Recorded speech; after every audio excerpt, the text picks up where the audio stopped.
Okay, it's 7 o'clock. I'm going to get started. My name is Brendan Zubricki. I'm the town administrator in the town of Essex. Before we get going, we do have a couple of selectmen on the line, and this is a posted meeting.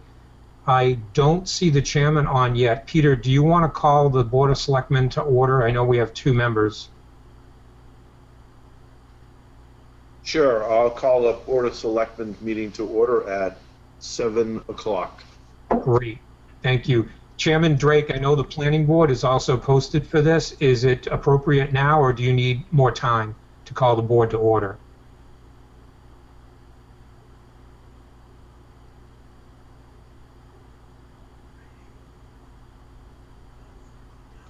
Sorry, I was trying to find the mute button. I don't think we have our quorum yet. We have 3 Okay. members. We still need a few more. All right, feel free to interrupt me when that happens, and we'll take care of it. Okay, thank you. So before I begin my portion of the presentation, I think it's important to review our process with respect to how we got to this point. What I will cover is nothing that I have not stated before, either in public or in response to individual calls or emails. And in fact, earlier today, we had a public site visit and a small presentation at the Senior Center where questions came up.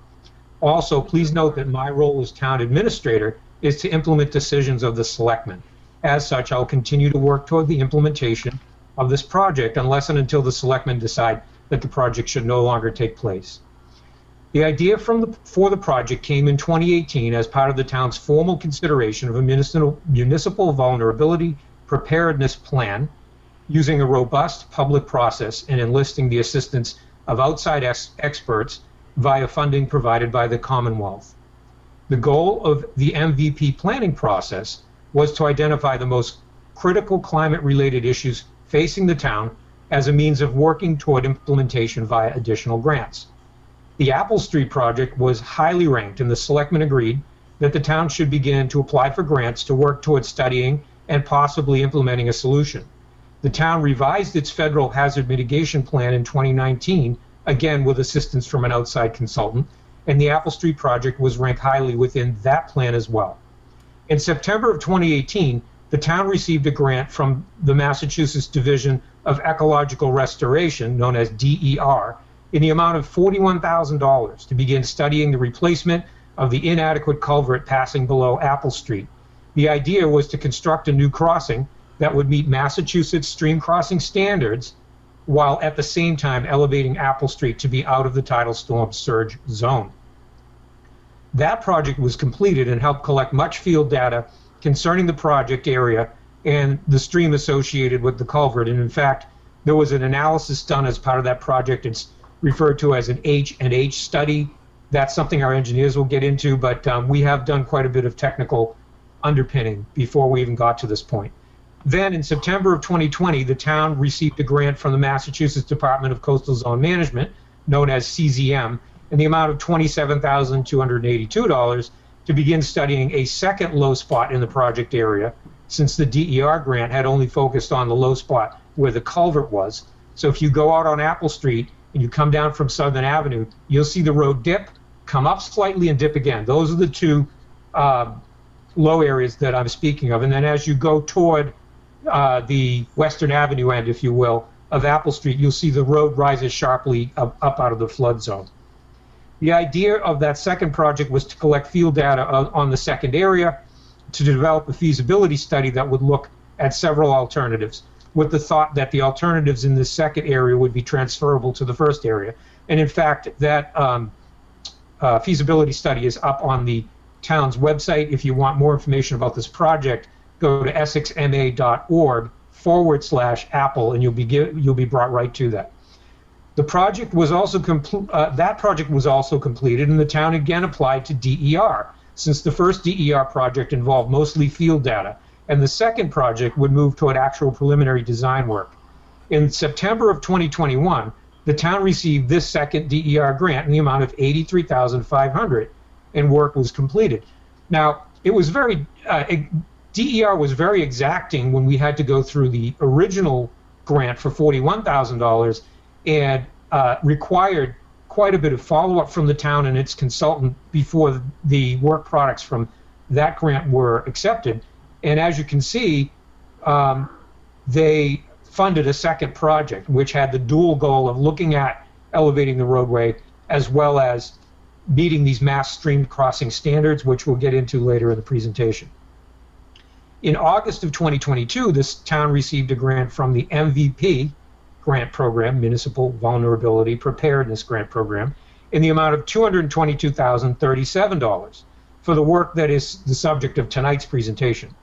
This project seeks to unify all past work so that a design for the entire project area, both low areas plus the culvert replacement, can be developed, and so that all necessary permitting can be initiated in hopes of federal construction funding in the future. The town will have received a total of $373,819 in state grant funds, and town meeting has provided $80,000 in matching funds, for a grand total of $453,819. The town match is about 18% of the total funding required to get all the way from the concept that was brought up in the MVP plan and the hazard mitigation plan through what this project will hopefully do, which is final design and permitting. Town will have about an 18% stake in that. If we get to the end of the project and we don't have any viable funding, or the town does not want to spend that much on it on its own if that's required, there's no requirement that we go further. All during the time between the MVP planning process commencing in 2018 and the present day, all aspects of what I have just described above were covered in detail in my regular town administrator's reports and were discussed in detail at regular selectmen meetings. In the 4 years that the town has been working on this project, various selectmen have come and gone and all have supported the work. The present Board of Selectmen supports the project. What do we know about the circumstances that pointed up a need for a project like this? And I'll just go down through the list. Both Route 133 Causeway and the Southern Avenue end of Apple Street can flood simultaneously. That doesn't always happen when the causeway floods, but the last time this happened, both roadways flooded, was in 2018. Predictions from experts are that these types of flooding events are expected to become more and more frequent and more severe. And the prediction is not that it's just going to follow a linear progression. The prediction is that it will be an exponential. So pick a picture of a hockey stick, and we're going to see sea level rise happen in a much quicker pace in the future. The town has had some modeling done, agreeing that things will worsen. Some have challenged that the modeling does not show enough of a problem to undertake this project. The issue is that no one knows exactly what the future holds, and the town is poised presently to take advantage of 90% federal funding for construction of a project that could cost as much as $4.5 million. We hope to go for state funding for the other 10%. The town's proposal was obviously convincing enough to have the experts at the MVP program and their co-reviewers, people at CZM, DEP, and other state agencies, award about $222,000 to continue work. And we presently expect that we will also meet what's known as the Benefit Cost Analysis Threshold, BCA, which is a requirement that you have to meet to even apply for the federal funding. And I want to point out the federal funding is usually brought in at 75%. Recently, because of what's termed the COVID disaster, we have a chance at actually moving to a 90% federal funding. The DPW and all of our public safety departments support this project as a means of being prepared. They were all out on the site today, and they also reiterated their support. And you'll hear from the Chief of Police in just a few minutes. Yes, in some past storms, the town did station resources on both sides of the flood. However, this is not the preferred approach and is not sustainable as things worsen. The Essex Causeway on Route 133 is not going to be elevated to get out of the storm surge zone anytime soon. When the causeway was reconstructed several years ago, the town did converse with DOT about elevating the road surface. However, DOT indicated that any appreciable elevation would only clash with the operation of businesses flanking the roadway due to the need for infeasible ramps from the road to each establishment due to concerns about drainage from the road onto abutting properties. As you know, the Essex River Bridge is now being replaced. Once again, the town engaged DOT about making the bridge much higher. However, DOT indicated that the bridge approaches would have to be so high that such an undertaking would be also infeasible without tremendous detriment to the surrounding businesses. In fact, the bridge replacement, which runs on a 50-year cycle, is only elevating the bottom of the bridge by about 1 inch. The state is not poised and they're not interested to take any other action anytime soon. That's why we're looking to try to do something that will give us dry passage, particularly for emergencies during storm events and surges. The proposed project will require tree removals and relocation and limited removal of stone walls. We've said that from the beginning. We're not hiding from that. The agencies funding this type of work, which is classified as a retreat project, are eager to actually see such a project get constructed. Once a few of these projects are actually completed, the interest in funding will wane, especially for a small community such as Essex. As I noted at the outset, the town is currently funded to get to a final design and to go through all necessary permitting. This does not force the town to actually construct the project if 90% federal funding and perhaps 10% state funding do not pan out. However, it certainly does not work the other way. That is, if the town decides far in the future to undertake this type of project, the town will not be aligned well with funding sources. Federal funding is usually limited to 75%, as I mentioned, but in this case, we have a chance at 90%. It takes years to develop a project like this, as evidenced by the town's efforts since 2018.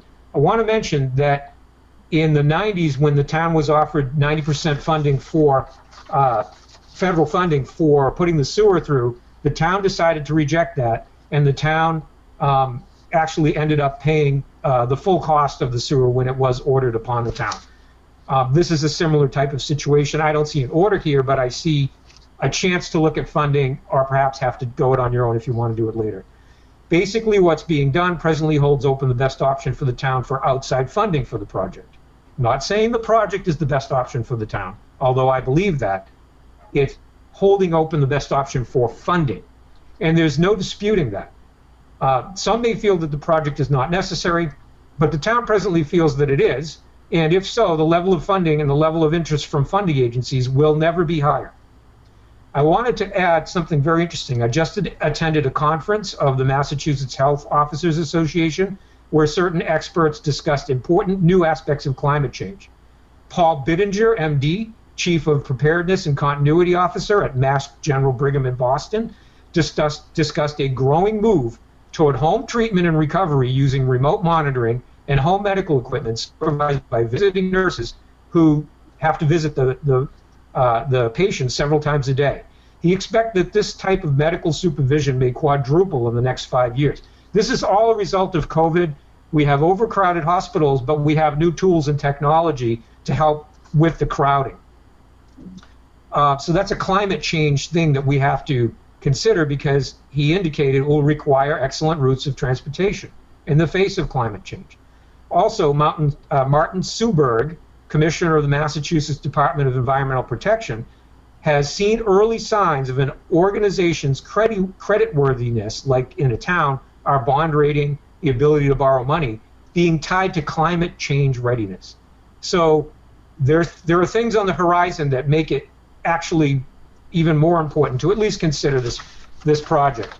Before I pass it over to the Chief of Police, I wanted to indicate there was an article in the, an opinion in the newspaper that raised some concerns. I think it was good because it pointed up some things that people are thinking about. I want to say that the opinion said that we're out to destroy Apple Street. We're not out to destroy Apple Street. We're out to just handle about an 800-foot section that needs to be brought up out of the flood area. There is talk about Apple Street being a designated scenic road. That is true. But there's nothing in the scenic road statute that would prevent the town from applying through the planning board to make changes to stone walls and trees along the corridor. There was a suggestion that we're trying to whip up fear or fearmonger among townspeople. Absolutely not. We're trying to be very pragmatic and very practical. We have an issue that was raised by experts many years ago, several years ago. We've been steadily following up how to handle it, how to fund it, and how to do that in a responsible fashion. And you're going to see how the design will follow that along. There's a suggestion that a problem doesn't exist. The problem definitely does exist, and the predictions, at least, and I'm not a climate scientist, but we're being told that the problems are going to worsen and worsen quicker with time. Again, and I already covered this, people were saying that our data that was presented as the basis for this project for future flooding is flawed, or it's just not flawed, but not showing well enough that there's going to be a problem. Well, in order for us to pass that benefit cost analysis for the federal funding, we're going to have to meet a pretty high bar. And we actually got access to the Massachusetts Emergency Management Agency's, MEMA, their technical consultant, which is known as Adkins Global. And we don't have a contract with Adkins Global, but MEMA is actually allowing them to work on a very technical BCA analysis for us. And they think that they can actually show that the predictions will drive us to be able to make the threshold. There was talk about everything that we've done being done all behind the scenes. It's definitely not the case. We've had public processes all along. In fact, the MVP process and the hazard mitigation process required public meetings. Hazard mitigation required a public hearing with the selectmen. My town administrator's report, the selectmen's minutes. If you go back over time, you're going to see that this has all been reported on from the very beginning. There's some confusion that we'll be doubling the width of the traveled way. The traveled way right now is 18 feet of pavement. We're going to we're proposing to increase the traveled way to 20 feet of pavement. Yes, the corridor itself will get wider, and our engineers will go into that. There was talk of retaining walls. There are no retaining walls within this project. The permits that we have to go after, and they're going to be numerous, and they're going to be very rigorous. We have to go through the Massachusetts Environmental Policy Act. We have to go through a Chapter 85 bridge review. We have to go through the Conservation Commission. We have to go to the Planning Board for the scenic road, a number of things. Those were termed environmental destruction permits. That is not what those permits do. Those permits actually consider what an applicant wants to do, and they are trying to protect the environment. And in fact, when you hear from our engineers, we will disturb some wetlands, but we're going to be required to actually replicate or create wetlands in their stead. The presentation this morning, the site walk this morning, this presentation tonight were called a snow job. We're not doing that. We are very upfront with you. We're telling you right now what the history was. We're telling you upfront what the proposal is, what we're actually trying to achieve, and why. I don't understand why it would be called a snow job, and there's going to be ample time for questions. There's a suggestion that the project targets seniors. The project, in order to apply for it, had to identify the most climate vulnerable population in the town. And in Essex, that is our senior citizen population. And yes, there are certain events and certain messaging that's tailored to senior citizens to get them involved in the project, and that was all a requirement of the grant. Suggestion that the solution already exists, which is putting emergency vehicles and crews on either side of the flood. Chief's going to talk about that in just a second. Suggestion that we could spend $4.5 million on a problem that doesn't exist. The problem does exist. And then finally, suggestion that the Essex Causeway should just be raised. And I explained to you, Mass DOT does not want to be the organization that tells long-time businesses, marinas, restaurants, etc., that they're going to buy their property or take their property and put them out of business because the road is going to be elevated so high that it's going to be infeasible. And so they've told us in no uncertain terms, as evidenced by a 50-year bridge replacement that's not coming up at all, that is something to reckon with in the future. But in the meantime, if we don't help ourselves with a plan to get at least emergency and DPW through during these types of events, we're going to be kind of left out, and it's kind of a problem. So I'm going to hand it over to the chief to tell you a little bit about the perspective of the fire department and the police department. Thank you, Chief. Before you start, Thank you, Brendan. I will be reading a joint statement from myself and Fire Chief Amy Rita. Excuse me, Paul. Excuse me. Chairman Drake, go ahead. You're going to call the planning board to order. Yes, thank you. We've had a quorum since 7:03, right after you started speaking, so I'm calling to order the Essex Planning Board. Thank you. Thank you very much. Okay. I'll be reading a joint statement from myself and Fire Chief Amy Rita regarding the raising of Apple Street. As we all know, it is imperative that we as public safety officials are able to provide services equally throughout the town of Essex for all of its citizenry. And in the event of any flooding situation in which both Main Street, the Causeway, and Apple Street are to be shut down, this is very difficult to accomplish. Though the idea of putting personnel on both sides of town may seem like a quick and cost-effective solution, in theory it does in fact compromise public safety, as well as the safety of our personnel. To put it simply, for this to happen once in a while for short periods of time, as always, we would make it work. But as we go forward and it happens more frequently for longer periods of time, the reality is we are really, in a sense, managing two different towns from a public safety perspective, while having the equipment and staffing for just one. A number of issues arise during these incidents. For example, we have personnel and equipment that are dedicated to keeping vehicles from traveling over these flooded areas. And road closed signs don't cut it, as people always try to, air quotes, just get to my house and get stuck or cause traffic problems and backups that we have to resolve. In the winter, there is a potential for equipment that is not housed in the station for long periods of time to have issues with freeze-ups. Firefighters responding from home on one side of the town to the other will have to go through other towns to get to the call. If we have a police call involving more than one officer on one side, and then we get a second call on the same side of town, officers may have to travel through the other towns to get there to help them and back them up. Obviously, response times will suffer, putting the public and citizens in jeopardy. In severe weather, mutual aid for either department may be virtually non-existent, since surrounding cities and towns will be dealing with their own issues. Power lines down are always a consideration, and if either department or both are off with live wires waiting for the national grid, we don't have the option of leaving such a potentially hazardous situation. We also have to consider custodial situations in which we are on the opposite side of the station and have to travel through other towns to get to our detention cells. That's from myself and Chief Ramey Reeder, and that's our opinion on that matter. Thank you, Chief Francis. I want to mention that this whole presentation is being recorded by 1623 Studios this evening, and once we get to the part where we get into the PowerPoint, I'm actually also announcing that I'm going to record that portion so we can offer that up to folks. At this point in time, I noticed that Chairman of the Board of Selectmen, Ruth Perrine, has joined us. Chairman Perrine, do you have any remarks before we get started with the presentation? Thank you, Town Administrator Zubricki. I appreciate how thorough you were with the introduction. Just a couple of comments. I appreciate you touching base on the piece that was in the paper, so great job there.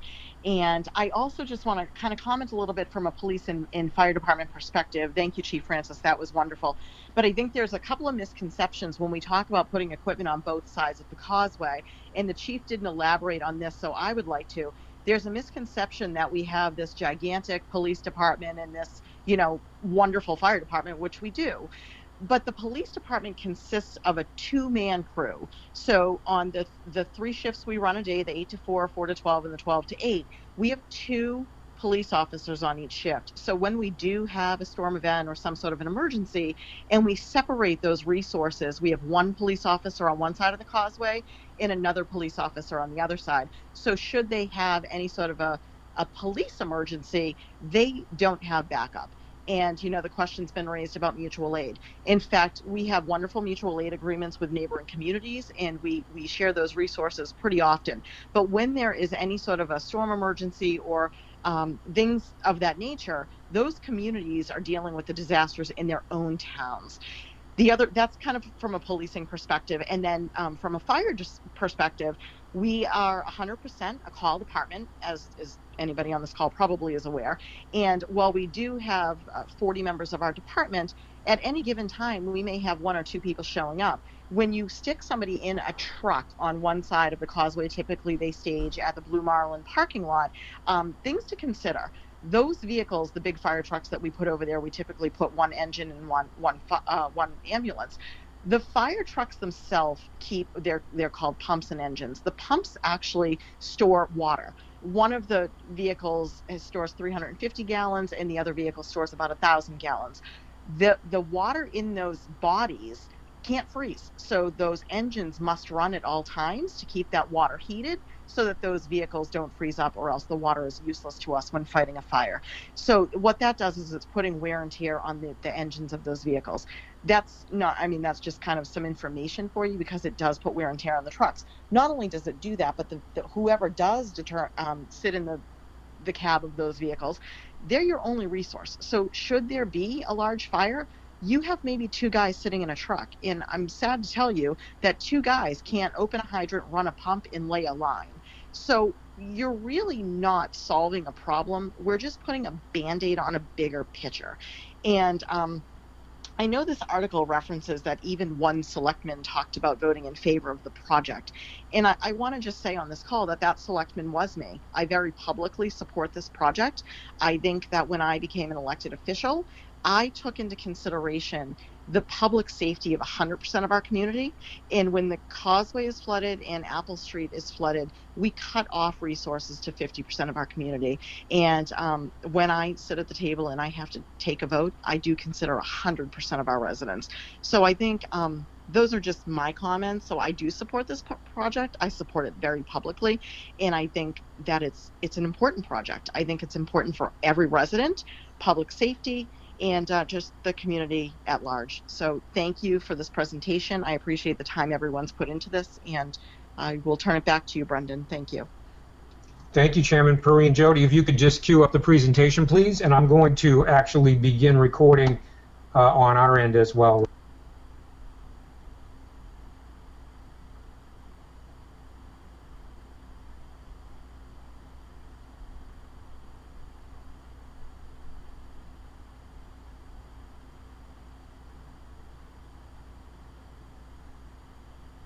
So as you might have heard, there's some kind of an issue with us recording it right now. So it's being recorded by 1623, and they will have that available. Okay, so I'm going to begin this presentation, and then I'm going to introduce Jody Trunfio of TEC, which is our engineering consultant, and Jody is going to introduce his team.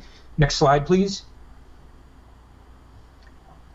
So what's the problem? Okay, the Essex Causeway floods.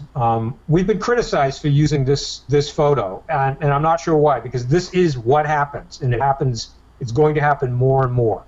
This is actually the picture that we had on the front of our municipal vulnerability preparedness plan.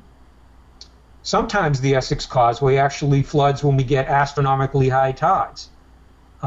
So it's not even in just storm scenarios. Granted, right now, the Apple Street doesn't flood in astronomically high tides, but that could change. Department of Transportation, as I mentioned, is not planning to either elevate the new bridge that's going in now or further elevate the causeway. Next slide, please.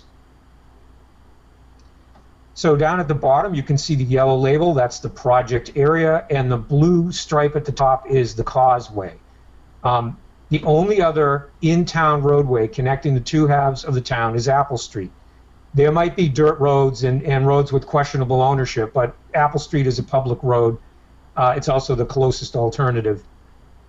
And that can also flood in an approximately 800-foot section, which is shown in the red line there, during surges. In that same section, a substandard stream crossing interrupts the natural transition from wetland on one side of the road to upland on the other side of the road. Now, this is why the Division of Ecological Restoration was so interested in this project. They're not so interested in elevating the roadbed, although we proposed that at the same time. They're interested in seeing the stream that passes under Apple Street be returned to its original state prior to a road being there. And this, you will see later in the presentation, will come in the form of a 10-foot box bridge with no bottom, and that creates the ability to set up a natural stream bed as well as natural flow conditions, and to allow plants and animals, aquatic and terrestrial, to naturally go back and forth across the continuum from salt marsh to fresh marsh, fresh wetland, to under the bridge and up into the upland stream. Now is the time to consider this, because we're being told by the federal government and by the state government in no uncertain terms things are going to get worse. We're not going to have an elevated causeway anytime soon, and so this is why we're looking at it. Next slide, please. Now, what happens when we have a flooding problem? The blue route is Route 133. The green route is when the causeway is actually flooded, and that's like a 3-mile transit instead of going across the causeway. The red route is if Apple Street also floods, it's a 12-mile circuit through other communities to get back into Essex. And this is why the public safety folks in particular, and DPW, the superintendent, was at the site visit today explaining that this is a real problem. And if it happens more and more frequently, it's really going to hamper the town because we have limited resources. The yellow line is the approximate division between the halves of the town when access gets cut off. Next slide, please. This is a photo that was taken in 2016 during what's known as a king tide. You may know that that is certain times of the year the high tides are just much higher. You can see that even then the king tide was flooding the entire basin. That yellow stripe is the causeway. And coming back towards the bottom of the screen, that's where Apple Street is. When sea level makes it such that the average high tide starts doing this, and then we put even a small storm on top of that with wind, you can see what it might amount to. Take a look at this picture. This is a blue sky day, sunny, no wind, no storm. It's just what happened with the high tide that day. Next slide, please. Here is a picture of the culvert, both ends of it. Our engineers are going to get much more into this, but again, the idea is we have changed the ecological value of this stream, which the DER chose to, over 2 grants, chose to invest $120,000 in just to have us get to this point. So it's very important from an ecological standpoint. Next slide, please. Here is, I'm not going to go into this at all. I just wanted to let you know that Atkins Global is the company that's helping us with the predictive data. In order to get the grant that we're working on now, almost it's $222,000, almost $250,000. We had to convince CZM, MVP, DEP, and other reviewers that our predictive data was enough to warrant further investment in this project. Next slide, please. That just keep going. This is just cycling through because we can talk to people offline about that, and there's some more backup. Go ahead and go ahead. And I'm just showing you that we have it fully documented. So what's the solution? It's to bring the roadbed up. Now you can see the red line is the existing profile of the road. As I mentioned, and Apple Street is on the right, actually. So if you, I'm sorry, Southern Avenue is on the right. As you come down from Southern Avenue, you know the road goes down a hill, you hit that culvert, the road goes up a little, you see that high spot, and then the road goes back down actually deeper in the second low point until the road rises sharply going towards Western Avenue up out of the flood. So the goal is if we can get the 800 feet elevated when we have some of these storms, and we're coming up way up above what happened in 2018, which was a flood of 13.7. This is going to bring the road up to a minimum of 15.3, and I think slightly higher in some other areas. Next slide, please. So, what have the challenges been? Well, in order to actually do all the underpinnings and all the engineering, you have to go through and not do that all on the town's dime. You have to go through a patchwork of grants, and we've done that. We've done that successfully, and as I mentioned, all the way through permitting, if we get that far here with this grant, the town's going to have an 18% stake in at least checking this out. Even if the town doesn't go forward, that's a really good leveraging of town money to at least check out this possibility. Permitting is going to be rigorous. It's a scenic road. We have a MEPA review. We have a Mass Bridge review and others that their engineers will talk about. People have pushed back about the alteration of the existing scenic corridor. It will still remain a scenic road. We are going to try to show you ideas that will help at least make it more palatable than the kind of unaltered road that's there today. Again, we're hoping to do 90% federal, 10% state. And I mentioned already, this is a form of retreat.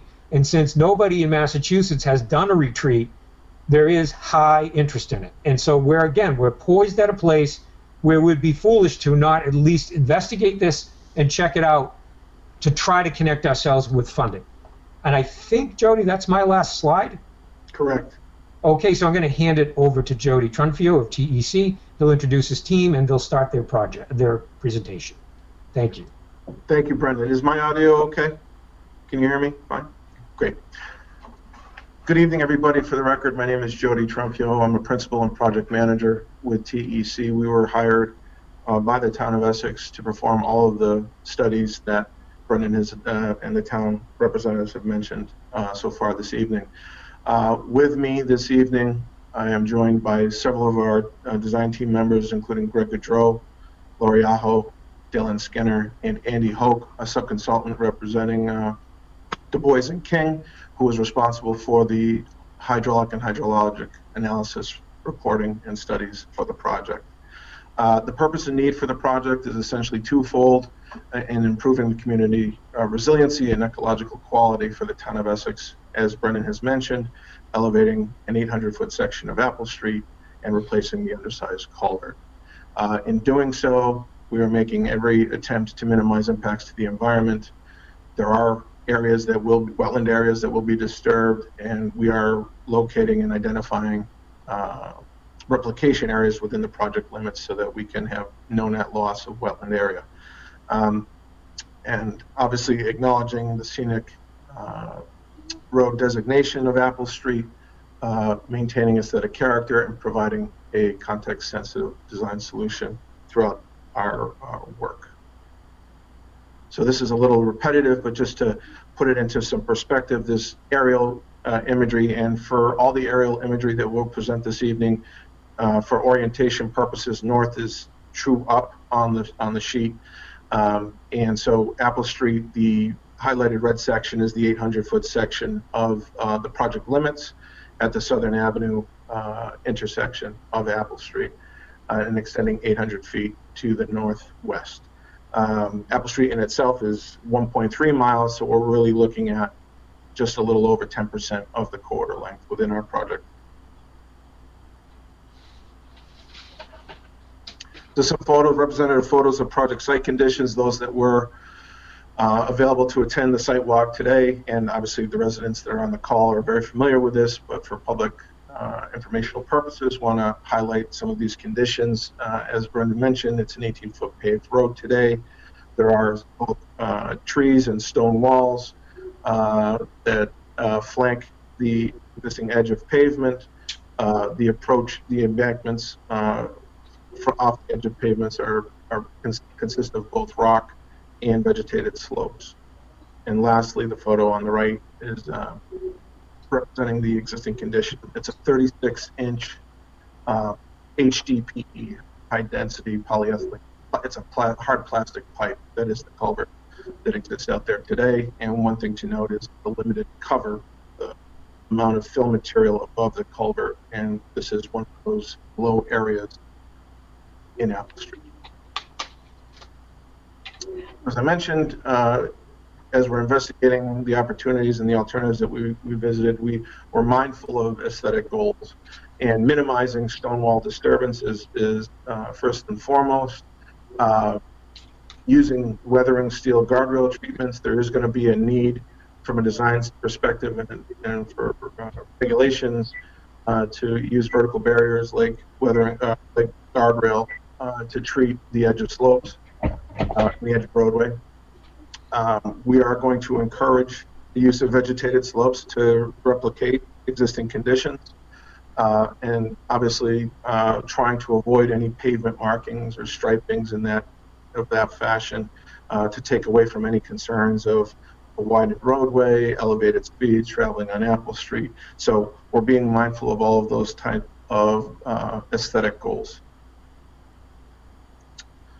So looking at the majority of tonight's presentation is going to focus on the roadbed elevation, and we'll touch on the culvert replacement towards the end. But For the alternatives we investigated, we're looking at 2 elevation rise scenarios, and one of them is the real information that we've had in recent data and recent observations, which is the March 2018 observed flood elevation of 13.7, and looking at our geometric design as it relates to that elevation. And then secondly, looking at alternatives with the raised elevation, as Brendan mentioned, that is looking at the predicted sea level rise and the futuristic conditions with the predicted storm surge. And current data predicts out those conditions out to the year 2070. So we're looking to see what type of differences there are between the 2 flood impacts and what those design impacts would result in on Apple Street.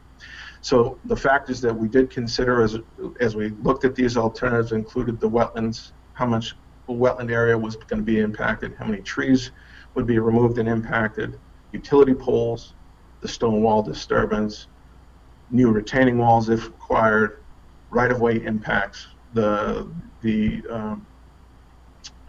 proposed work may encroach the existing town layout or county layout of Apple Street, so needing to identify what types of right-of-way impacts would result from the proposed alternatives, and lastly, looking at cost of each of the alternatives. In all of the alternatives considered, and there's a lot of consistency amongst the alternatives, a 20-foot wide roadway is proposed for all of them. So why 20 feet? It is a federal regulation for a local road jurisdiction similar that is Apple Street, and we've retrieved traffic count data from the Town of Essex Police Department to identify the vehicles per day, the VPD, that Apple Street travels, and it's about 800 from recent data collected by the Town of Essex Police Department. And for that amount of traffic volume and the design speed, obviously those familiar with the corridor knows that it's a relatively narrow and windy road with undulation, as Brendan has mentioned. So a design speed of 20 miles an hour provides a minimum roadway width of 20 feet. And it could be wider, but we are keeping the edge of roadway to 20 feet, as that is the minimum, and we're trying to minimize the impact to the roadway while considering the roadbed elevation. So you may have seen some orange flags that flanked the edge of pavement in recent weeks, and what we were trying to do for the residents is to try to provide some visual context to what we're talking about in terms of here's the existing pavement today, here's the existing pavement tomorrow. And you can see in this photo here that the approach embankment, the existing overall corridor width is greater than the 18-foot paved width. So we just wanted to create a visual of what that would look like for the residents as they travel to Apple Street.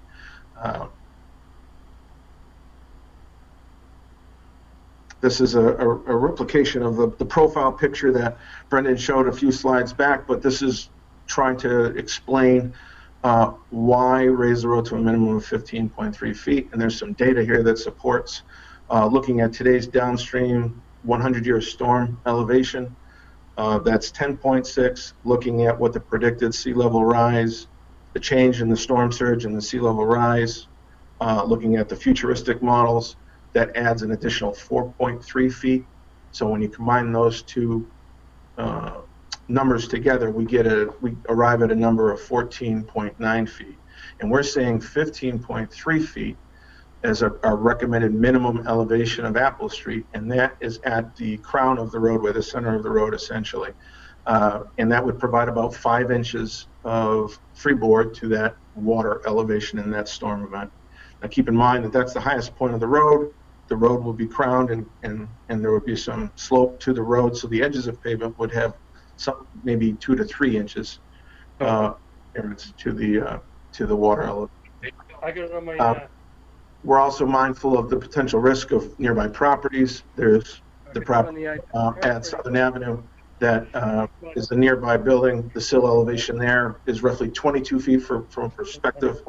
We don't want to raise the road too much and thereby creates a potential damming effect and potential flooding to nearby residences. So we've eliminated that concern from our analysis by what's being currently proposed.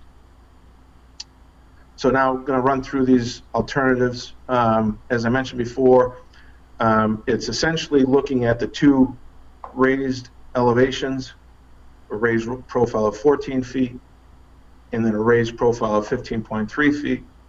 The 14 feet would get us above the observed 2018 flood elevation. The 15.3 would get us above predicted future sea level rise and storm surge events. In this scenario, we're raising the low point by 3 feet, roughly a little over 3 feet, with a 20-foot wide roadway. That's a 9-foot travel lane and a 1-foot shoulder of paved area in both lanes. And you can see that we have end treatments. We mentioned using guardrail end treatments. We're using what we're proposing weathering steel. That is consistent with the recommendations and findings that we've coordinated with the Historic Commission through early investigative work and in coordination with them. The other alternative differences is essentially how are we transitioning the slopes back to existing grade. And we're raising the road, how do we tie it back to existing grade? And we're looking at a modified rock fill slope, which is essentially using larger rock material to allow us to construct a steeper slope adjacent to the wetland area, the wetland side of Apple Street, and then being able to dress that with compost and mulch and seed so that vegetation can grow on top of that. So that is what's being proposed as an embankment or approach alternative for alternative 1. And again, this would extend beyond and into the wetlands and would require wetland mitigation. So something to note with alternative 1. Alternative 2 is a similar roadbed elevation of 14 feet. However, instead of using that rockfill slope, we looked at the possibility of constructing a retaining wall. The pro there is that you wouldn't disturb the wetland, but obviously we're introducing a hard physical structure that also would present some challenges with roadside safety, et cetera, with a vertical drop. And then alternative 3 and 4 are essentially looking at the same relative cross sections at the higher elevation. So with alternative 3, we're raising the street elevation to 15.3. It's about a 4.5 foot raise, a little less than a 4.5 foot raise. Same pavement width in all these conditions, so 20-foot edge of pavement. And we have horizontal treatments for the guardrail. And I'll get into that a little bit more because we were able to revisit and look at that to kind of minimize our impacts. And we'll show that more clearly in our preferred alternative. So here's alternative 3 that represents the modified rockfill slope solution at 15.3. And then similarly, alternative 4 is the retaining wall solution. So other alternatives considered, and these are a lot of things that have already been reviewed, so I'm just going to breeze through these quickly, with the exception of the do nothing. The do nothing wasn't really talked about, but generally when we do alternative analysis, we always want to consider the do nothing or keep everything as is, and what does that result in? Well, at the beginning of my portion of the presentation, we're talking about the purpose and need, and it's providing that resiliency and ecological restoration. So if we do nothing, the low points in the road remain, the sea level rise is coming, and we're going to have more frequent and more severe floods at Apple Street. So not preferred. We've talked about the Mass DOT, working with Mass DOT to elevate the causeway. We know that, as Brendan mentioned, that's not an option. The Chief of Police has done, and the Fire Chief have stated their case as far as stationing the responders, and even the Chair, Ms. Perrine, had mentioned that bullet as well as the mutual aid bullet. One bullet that I wanted to make note of comparatively is there's been some consideration or talk of, well, why not build a bridge and bridge the low portion of Apple Street. There are several reasons why we don't think that this is a feasible alternative. One, from a practicality standpoint, 2, from a cost standpoint, and 3, it would significantly detract from the scenic corridor status of Apple Street. To build a bridge of this magnitude, which would probably be somewhere in the order of 400-foot span, to span over the low points continuously, would be an astronomical cost. Our firm, just for frame of reference, is completing a two-span, 200-foot bridge with Mass DOT right now and in Western Massachusetts. So for a 200-foot span bridge, that project is estimating around $20 million. So that's for a 200-foot span. So just to put some dollar figures associated with that type of alternative, and one of the reasons why we did not advance that concept further. So I know there's been a potential concern about speeding, and there are, Mass DOT and AASHTO have regulations and suggestions for how to treat and calm traffic. We just don't believe that any of the suggestive alternatives for the roadways are effective or the right fit for Apple Street given the scenic road designation, and those include speed bumps, portable speed humps, and delineated posts that are photoed to the right of the slide. So looking at the four alternatives, this is a summary matrix, and this data here represents just the second low point. So the culvert was evaluated and studied separately. So this data represents that second low point. And looking at the four alternatives, those alternatives 1 and 3 that have the slope alternatives will have wetland impacts.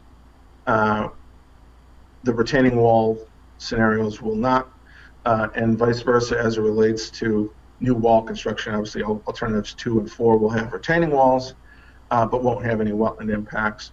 The other measurables that we were looking at in terms of the number of trees, there is some slight increase when you elevate the road. You need more room to tie your slopes back into existing grades, so more trees become impacted there. And then relatively consistent in terms of all the other factors. And then from a cost perspective, relatively speaking, the wall alternatives 2 and 4 presented nearly double the cost of alternatives 1 and 3. And that's because of the cost to construct, excavate, and build those permanent structures to retain Apple Street. So our preferred alternative from that study was alternative 3, to raise Apple Street to an elevation of 15.3 for reasons that we would provide the freeboard over the predicted future water elevations of 2070, and really hits the goal of our resiliency aspect of the project. It provides a safer roadside treatment to errant vehicles. We're not changing the alignment of Apple Street at all. We're not, the design speed is going to remain the same. So errant vehicles, if they strike a guardrail and the guardrail doesn't perform as it should, going down a slope is more recoverable than you can imagine if the guardrail fails and you go off of a vertical drop from a retaining wall. So that was one of the other reasons, by having a more safer roadside treatment with the slope treatment was another advantageous aspect of this alternative. And then lastly, it provides adaptive management, and the best way to explain that is it gives the town the opportunity for future modification, a more easy or easier modification to any future changes to the road, whether it's elevating the road more or modifying or replacing guardrail. If it was the retaining wall options, you'd have that physical structure that you would have to contend with, whether it's replacing guardrail on permanent structure or elevation of roadway. Now you have a retaining wall that's too short and making all those costly modifications. So those are the reasons why our design team leaned on and recommended alternative 3 for this study. I did mention earlier that we had coordinated some work with the Historic Commission. We received some initial feedback from them and wanted to address some of those comments and what we're moving and considering moving forward. One of them is let's look to reduce the impact. the impact to private property and the impact to the wetland areas by instead of having a flat surface beyond the side of beyond the back side of the guardrail, is can we have that slope begin right at the back of guardrail? We can accommodate that in certain locations from a design standpoint, but other locations we are unable to do that. So you may notice that on the left side of this graphic that there's a 3.5-foot horizontal offset, and that's essentially to provide proper embedment for that guardrail because of the steeper slope that exists behind it. So the guardrail, in order for it to function properly, needs to have proper embedment. So by having that horizontal offset, that guardrail can be adequately supported. We are able to reduce that on flatter slopes. So anything with a 2-to-1 slope or flatter, so essentially 2 feet horizontal to 1 foot vertical, like we see on the right side of this of the slide, we're able to pull that slope in. So we are looking at doing that. And so what does that do? That narrows the corridor. I know there are concerns about the overall width and the change of the corridor, so we are certainly narrowing that corridor by making that adjustment. And we're also limiting the impacts. We won't be able to do that everywhere. So everywhere where we have the rock fill slope, that will remain with that 3.5-foot offset. But in other locations, we're able to make that adjustment. We are using weathering steel within the project limits to promote the aesthetic character of the scenic road. Some of the other comments from the Historic Commission was looking at replicating the size of the existing rocks for the fill slopes, and that's certainly something that we'll consider. There is specifications and requirements of what the size of those rocks need to be to adequately support that side slope, so we're going to investigate that to make sure that we can do that. But also keep in mind that we are going to vegetate that as well, so in due time, after several growing seasons, that vegetation will take over and you won't necessarily see those rocks. And then other impacts include reconstructing stone walls outside of slope impacts, and we'll get into that in a little bit as well. So these photos represent a recent project that our company completed south of Boston, and this was a bridge replacement and a slight roadbed elevation. So this is what the modified rockfill slope would look like post-construction, and that's showing the rock gradation and then the compost and the top dressing. So this is before the vegetation germinates and starts to take shape. So this is immediately after construction, and I have some photos to provide a visual. This is the same bridge location, and you can see in the background of these photos the vegetation that after several growing seasons that's pointed out by the green arrow. That's that approach embankment where the vegetation has taken off. The rock that you see at the edge of the bridge is not vegetated. It's a scour countermeasure for this particular bridge design, so I don't want any confusion there. I just wanted to point that out. So I know trees is a big discussion point from the site walk, and obviously something that we take into consideration with the design. What you see here is an aerial image of the northern portion of Apple Street. Our project limits are essentially just to the east or southeast of the driveway at 129 Apple Street and extends to the right of the page. The green dots represent the trees that we have identified from our survey within the corridor. So those are the existing trees, and then the next slide is going to show which trees will be removed with alternative 3. And the red represents those trees along the edge of roadway that would need to be removed to allow for the roadbed elevation and the proper construction of the side slopes. So for each of these properties, at 129, there are 2 trees within that property. For 128 Apple Street, there's 8 trees.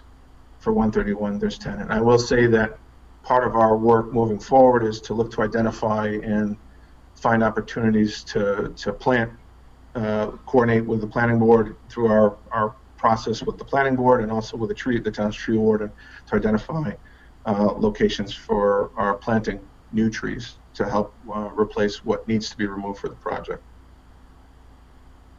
This is the southern section of the project where it ties into Southern Avenue. Again, the green dots represent all the existing trees adjacent to the roadway. And then the red dots are showing which trees need to be removed. And the ones that you see a lot more closely to the Southern Avenue is a result of the culvert construction. So a couple of views here, some photos of, the photo on the left is showing standing on Apple Street looking towards Southern Avenue, and the trees that flank Southern Avenue would be removed as part of that.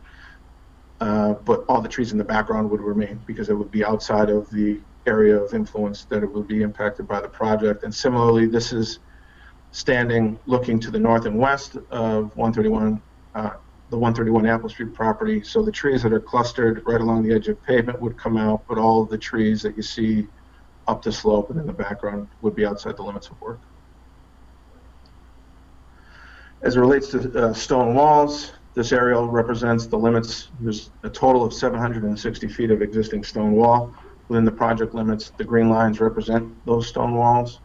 Of that 760 feet, a little over 10%, 13% of it will be permanently removed. And roughly 80 feet of that is necessary to construct a new culvert. And then there's a small 20-foot section at the very end of the 129 Apple Street property that will be removed, that needs to be removed to accommodate the guardrail construction.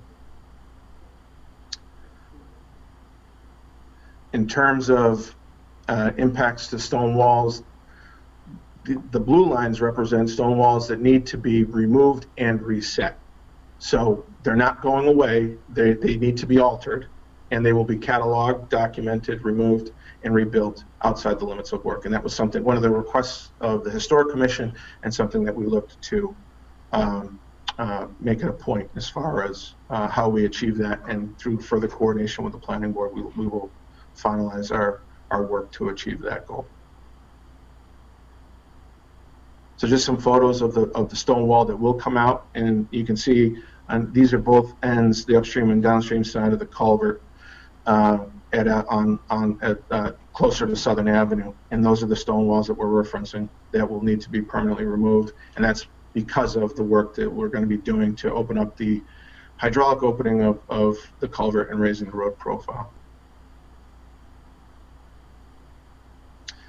Talked about wetland impacts and what type of wetland impacts would happen as a result of the project. So with the preferred alternative being alternative 3, the proposed slope would encroach into existing wetlands and disturb those wetlands permanently, so we are required to replicate elsewhere within the project limits.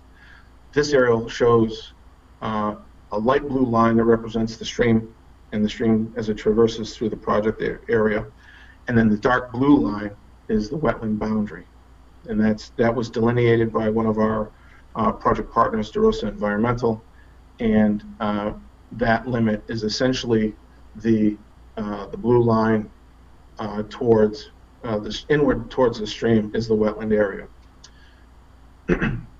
So we have about 3,600 square feet of permanent impact and 620 square feet of temporary impact, and then there's a small length of bank that will be impacted as part of the project.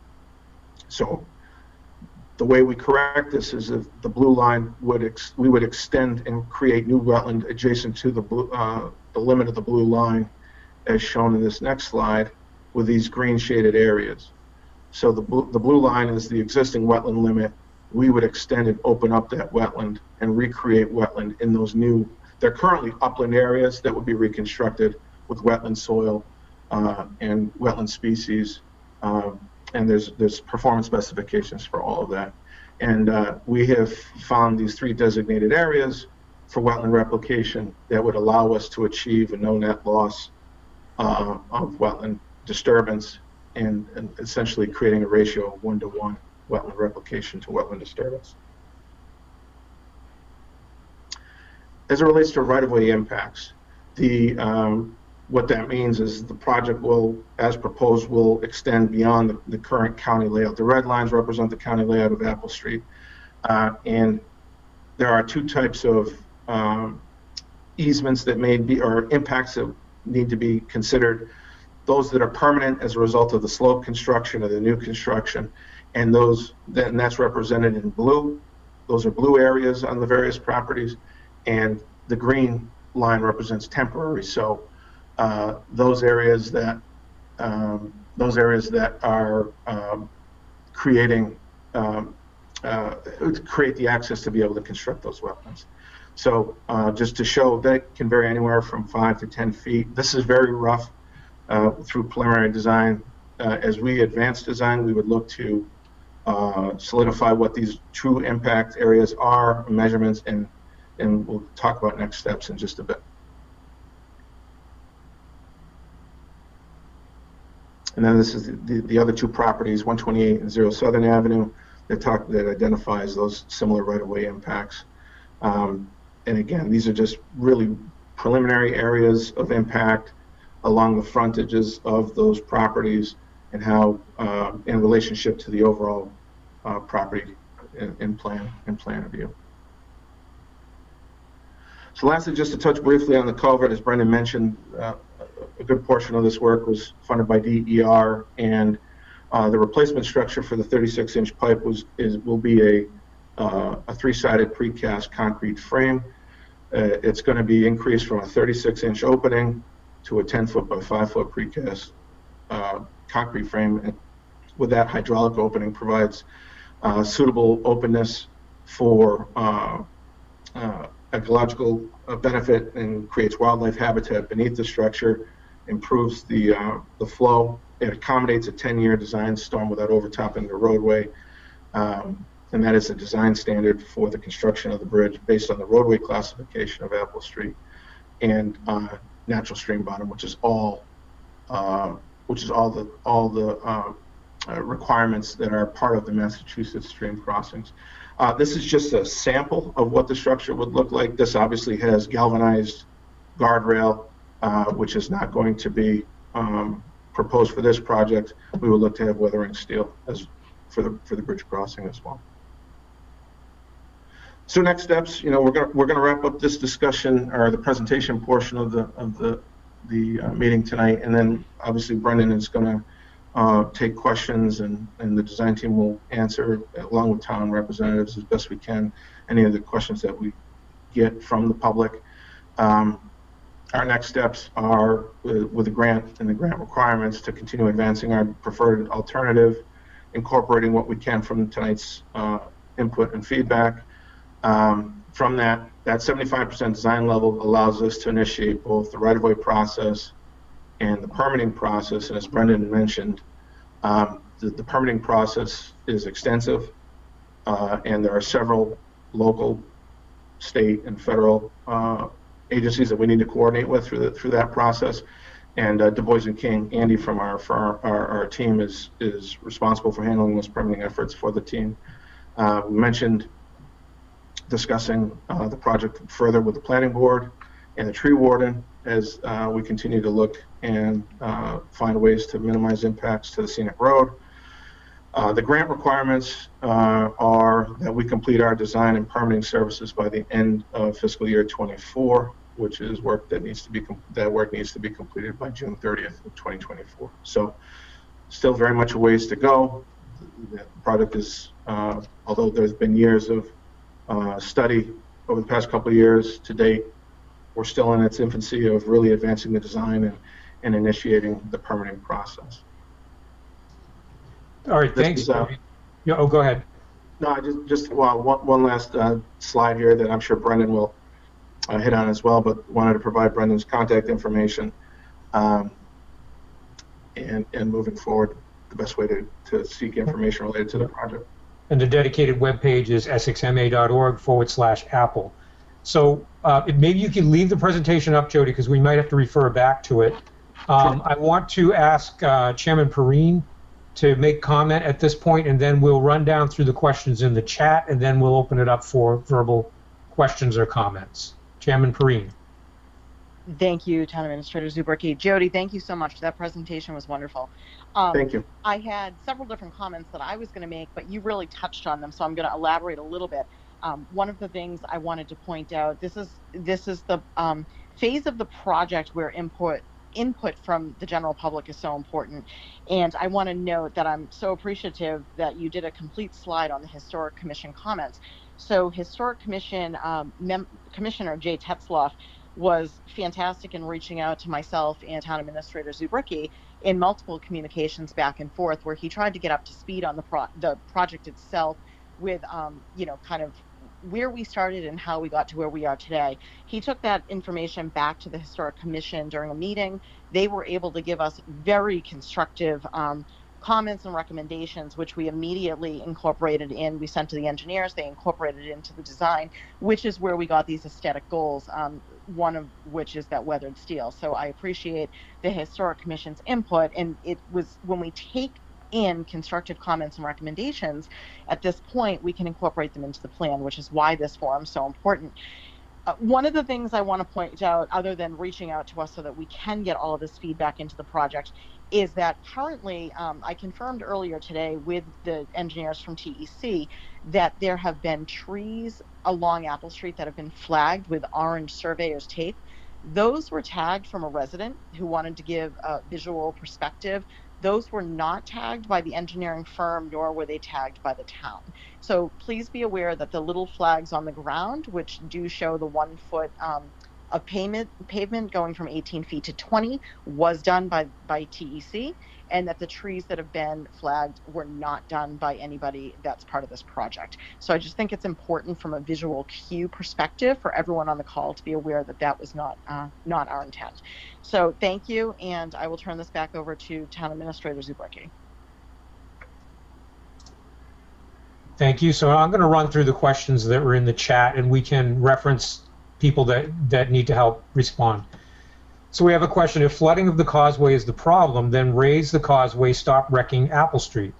I mentioned earlier in the presentation, and I don't know if this person was able to hear that, the town has gone to Mass DOT on 2 separate occasions. Once several years ago when the causeway was being reconstructed, and we said sea level rise is going to be nipping at our heels. Will you consider bringing the causeway up when new sidewalks were going in, etc.? And they said, no, we can't, because if we brought the causeway up to where it really needs to be, it would materially interfere with the businesses that are flanking the causeway. The town approached them again, and when the new bridge that you're watching go in right now was proposed, and we said, can you at least elevate the bridge? And we'll deal with the road later. And they said, no, same problem, because the approach ramps to the bridge would have to be so high and so long, there would again be material conflict with the existing businesses. One person even told me we'd have to probably put them out of business and buy the property. So the town has been interested in direct improvement of the causeway, but there are too many conflicts.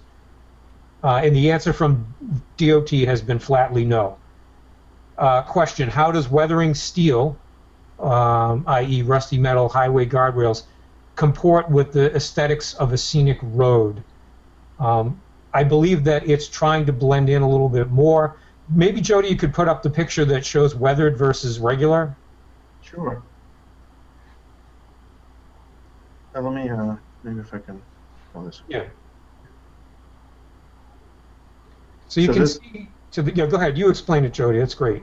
Yeah, so on the photo on the left is the traditional galvanized guardrail.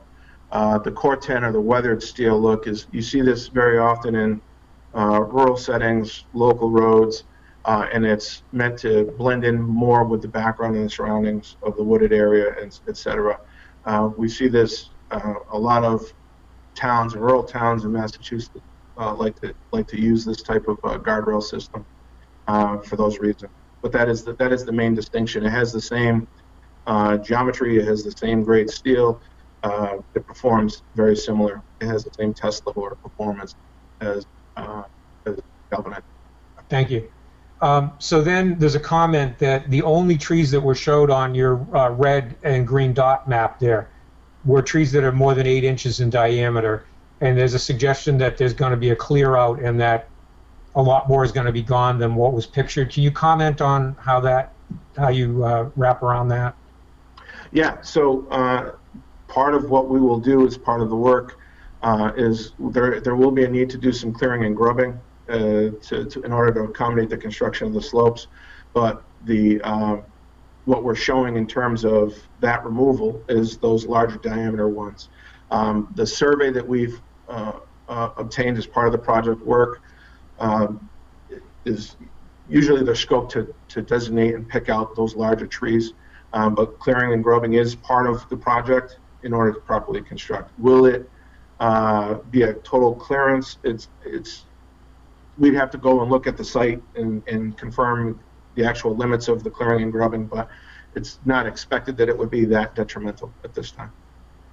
Right, and I think you still have the picture up where you're showing that over time. Actually, that's just an example. Can you show the area where over time it grew back? Yep.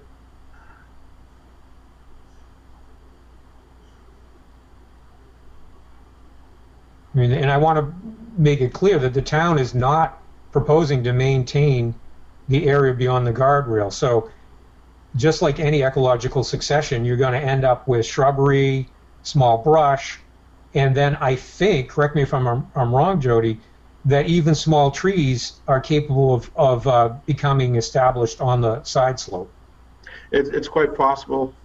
There's some research we want to do to confirm that. You know, I know that with some of the steeper slopes it might be somewhat challenging, but I think little saplings or tree growth would certainly grow up over time, as is shown in the picture here on the right. Great. Another comment about raising the causeway. Again, that's been studied with or discussed in great detail between the selectmen and the Mass DOT, and that's not going to happen anytime soon. So the town is trying to come up with a solution in the meantime. Question: does the revegetation of the modified rock fill allow for naturalization with woody vegetation, tree growth? And I think I just touched on that. Or does the vegetation require maintenance to keep the trees and root masses out of the rock fill slopes? So that's something that I would have to look into. This is a detail that Mass DOT uses regularly on their projects. We would consult with their landscape architects to confirm what type of vegetated growth and woody species could grow out of that. I don't know that larger trees and their root systems would survive in a steeper rockfill slope, but perhaps the shrubbery that's shown or smaller trees would be able to survive in that slope. Okay. But that's something that we can our team could certainly follow up with and provide some. Maybe the design could be optimized. I know you have to work with certain stone sizes, certain slopes, but maybe the design could be optimized to support whatever larger vegetation is possible. And that's Correct. that's the type of thing we're trying to feed in at this 75% design stage. A comment from an abutter that's not particularly fond of having wetlands created where there are uplands now, and that's something I'm sure that the selectmen will talk with all the abutters about what is being requested, and we'll have further dialogue with each of the people. There's a suggestion from the abutter that really what you've got designed there has the charm of a parking lot. Now I think that's when the picture of the bridge was up. I think it's important to point out that's just an example photograph, correct? Correct. The picture of the bridge was more not to Well, take the away box, focus of the bridge. 10-foot box bridge. Can you go to that one? Say that again, Brendan. The I didn't hear 10-foot you. box bridge. Can you go to that? Yeah.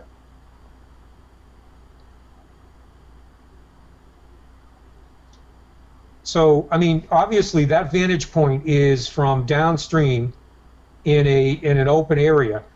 In our particular area, you'd have to walk down the embankment and be in a pretty well vegetated wetland to get that vantage point. I don't know that you'd ever see it that way. Mhm. Plus, is our project proposing to have all of that free stone on either side? We'd have to look at the grading and the grading impacts, and I'd have to go back to our design plans.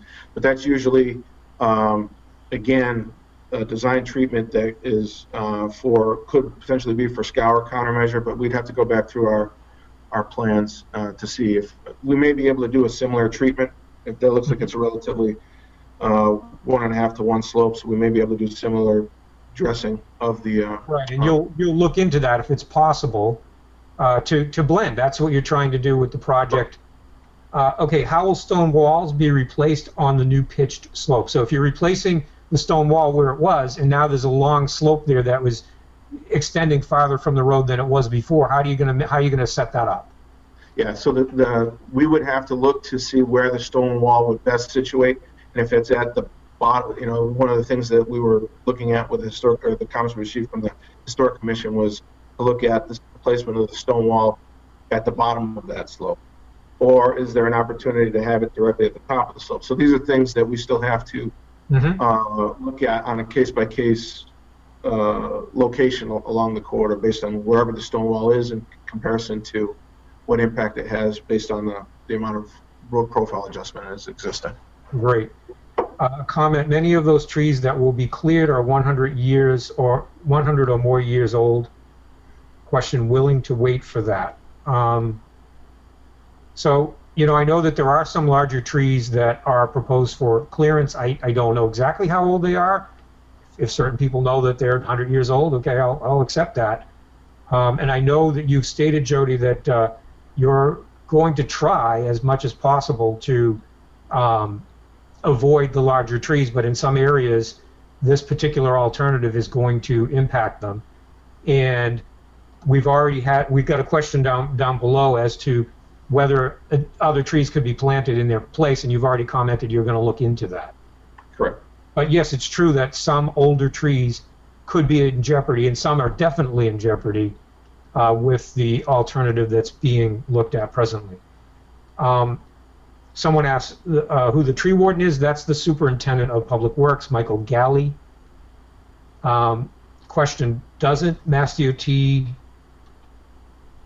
and Federal Highway suggestions for traffic calming measures include reducing width below AASHTO table 5-5 to 5-11? I'm not sure I'm following the question. It's in reference to the table we presented? I think so. Let's pull it up.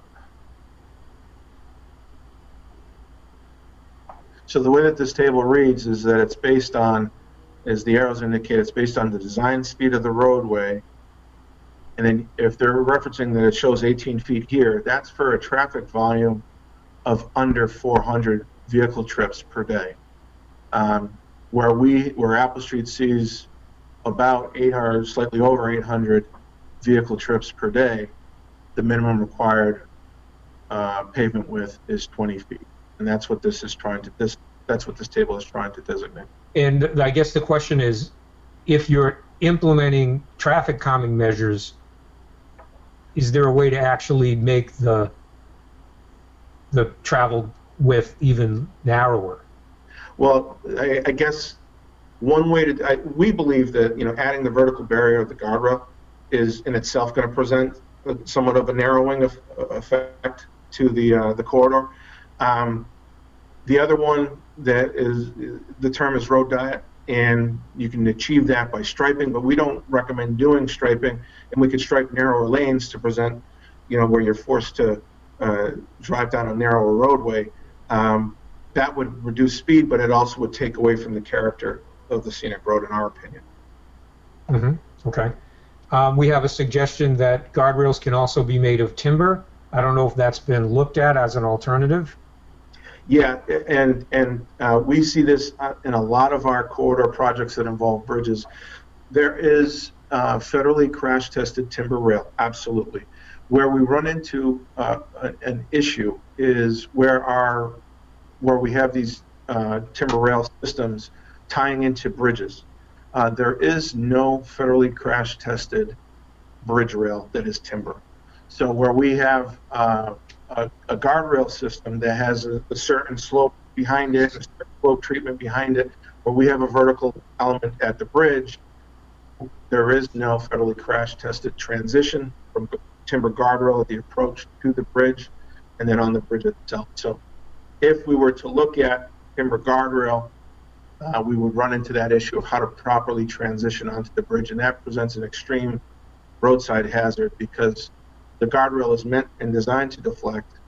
The bridge rail is not, and you need a proper transition. And if that does not happen, you can essentially hit the timber rail, travel, and approach a blunt object, which is the edge of the bridge. So that's a major safety concern, and why we've been. You're looking at weathered steel throughout because there's a problem with transitioning from one to the other. Correct. Yep. Okay. Someone thanks us for the presentation and is asking about costs. At the outset, I mentioned, and I'll just repeat this. The town has received already a total of $373,819 in state funds. The town meeting has approved $80,000 in funding for a total of $453,819 to go from the concept of this idea that came up in several town plans in 2018-2019 to all the way through where this project might take us, which would be final design and permitting. So right up until construction, the town is going to have about an 18% stake in studying and getting the designs prepared.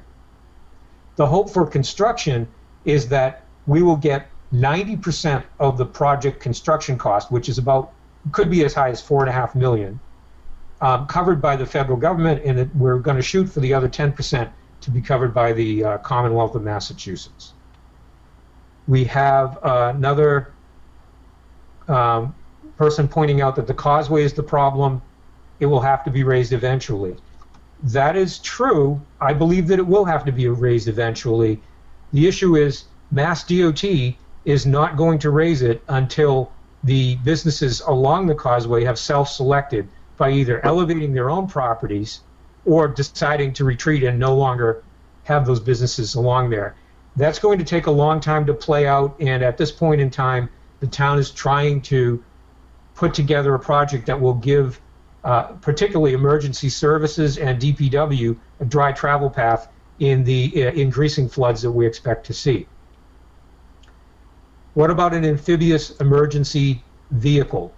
Ramey, are you still on the line, the fire chief?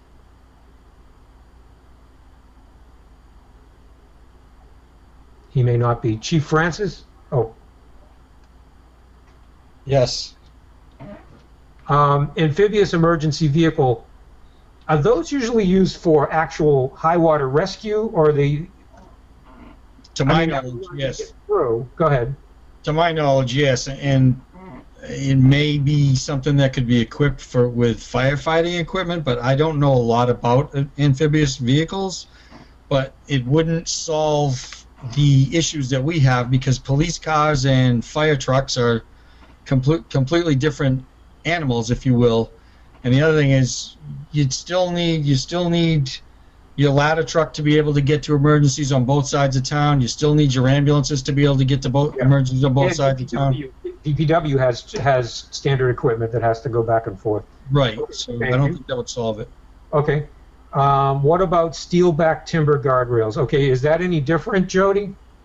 Yeah, steelback timber guardrail is another form of guardrail that is crash tested, but it presents the same challenges with the transition problem. Okay. That's right. Will the trees be replaced? Again, I already know that the Board of Selectmen have already commented that they would like to see that to the extent possible, and our engineering firm is going to definitely look at making that part of the design. DPW regularly mows Apple Street sides, eliminating possibility of young trees growing up. That would have to be stopped to allow revegetation. Well, what I was commenting at is they'd probably continue that type of maintenance inside the guardrail, but where the slope breaks, I don't think they're looking at that because now they'll have that buffer between the edge of road and the vegetation growing up.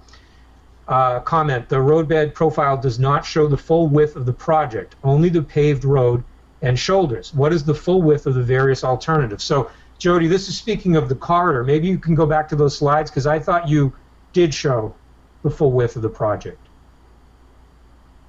Here? Yeah, and I know that's not labeled, that's a typical section. It's not Yeah. labeled to show the total width. Maybe that's what the question's about. Can you estimate? Can you help us with some of that? Sure. So, and I might have to rely on some of the design team members on our call here as well. But essentially, at grade here, let me actually go to our proposed alternative where we're looking to reduce the slope impact here. So, where we have 20 feet of paved roadway, and then a total of another 2 feet here. So, and then another 4 feet here. So we're looking at 26 here in this scenario of out to out of the top of slope. And then depending on the elevation of the change in add, so 4 feet added to the raised profile, coming off at a 1.5 to 1, we could be an additional 6 feet on top of that to get to tie down to existing or more. So, and I don't know, Lori or Dylan or Greg, if you have anything else to add as it relates to the overall out to out of the corridor impacts, please feel free to speak up. Yeah, Jody, I mean, the one thing is from the outside shoulder on the left there, the steepest part is about 16 feet, and from the IT to the right, the steepest part horizontally is about 12 to 14 feet. The So- actual slope itself. So the overall total width would be, I'm sorry, I just didn't add it up as you were going along.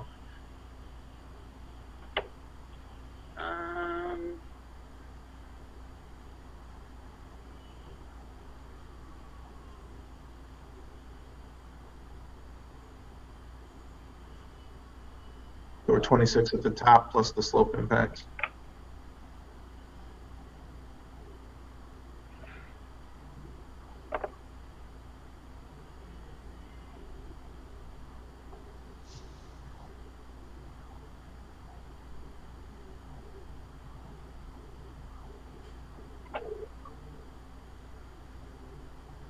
About 50-ish or Yep. so.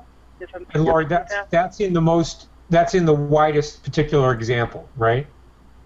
That's in one critical section, yeah. Yeah. That we're raising it the greatest. And then obviously if you're not raising it as much, the impacts are much less. Let's see. Is it possible to create a wetland where nature hasn't done it before? Absolutely. Yeah, the wetland replication is common practice in these types of projects. There are provisions as how it's constructed, the manner in which it's constructed, the type of material of which it's used to construct it, and there are specifications and requirements to do that. It's usually done by the oversight of a wetland scientist during construction to ensure that it's constructed properly. But yes, it happens all the time. Thank you. Can you please address the fact that the AASHTO allows design exceptions for scenic roads, and today the engineer representative at the morning event admitted that he's not aware of this. Therefore, the project has not been properly studied or analyzed. So if you haven't presented a design alternative to reflect the option of respecting the scenic road status, can we please get one done? There's never just one solution to a problem. So I guess the question is, and this kind of came up a little bit earlier in the conversation, is there some other type of exception that allows you to do something different for a scenic road? Lori, can you weigh in on that, please? I will take that question. So AASHTO has certain designations for roadways for the actual functional classification, and Apple Street is functionally classified as a local roadway because it feeds not only residential homes, but it also adds as a connector road between other roadways in the town. So therefore, while it is a scenic road per the selectmen voting it in a scenic road for the MGL, it's functionally classified as a local roadway. So therefore, the minimum width that we follow are in that table from AASHTO, which is 20 feet wide. Right, and then the slope, as Jody explained, you have to have a adequate burden for the guardrail posts, etc. Thank you. As other parts of Apple Street have been widened, speeding has increased. Speeding is a problem there. Why widen it at all? Well, we've just discussed that in order to do this and get the money for it, you have to follow the standard designs. Now, other people have raised this, and remember, it's only for the 800 feet of the project. So I think right now you have two groups of people. You have a group of people who decided that cutting through Apple Street is what they like to do, and you have another group of people that traditionally will drive around. The people that drive around might, I agree, they might take a look at the improvement once and go down and then find out that it's only 800 feet long, and in my opinion, that would not entice people who would rather drive around to drive Apple Street because of all the other twists, turns, etc. that are there. Question, I appreciate all of the work that's gone into this and the intent of the project, but I cannot support any of these options as currently proposed. That's a comment made by an abutter. He has some ideas that he would like to discuss and would love to entertain discussions with abutters offline. Since the state will have to raise the causeway eventually, why not consider just raising the two lowest sections of sections slightly to carry us through until the causeway is dealt with, as it must eventually be? Well, part of the problem there is if we go for federal funding, they're going to ask us to have something that stands the test of time based on the predictions for flooding. And they're not going to fund something that has potential to be underwater when the whole purpose of their program is to provide a permanent solution. There is an Essex Elementary School bus stop that currently sits within the scope, corner of Apple and Andrews Street. Is there any consideration of that? I don't think so, because that's kind of out by Southern Avenue.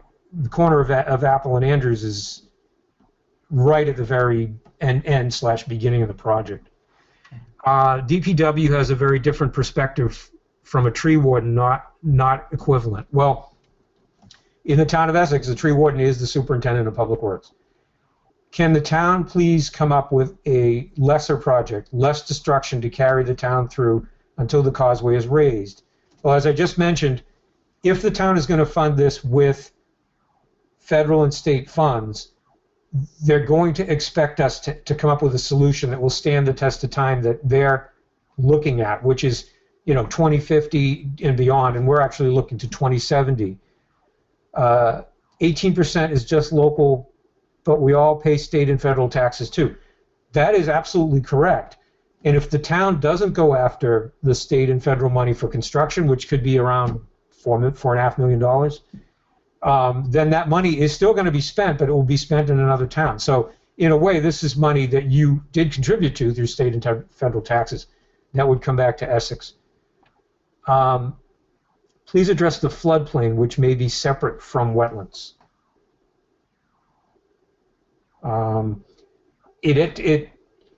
In many places, the floodplain overlaps wetlands, but in this case, we also know that the floodplain goes beyond the wetlands, up the slope from the ocean side, if you will, of the street, and can actually inundate the street. So the floodplain can be larger than the wetland complex that's out there.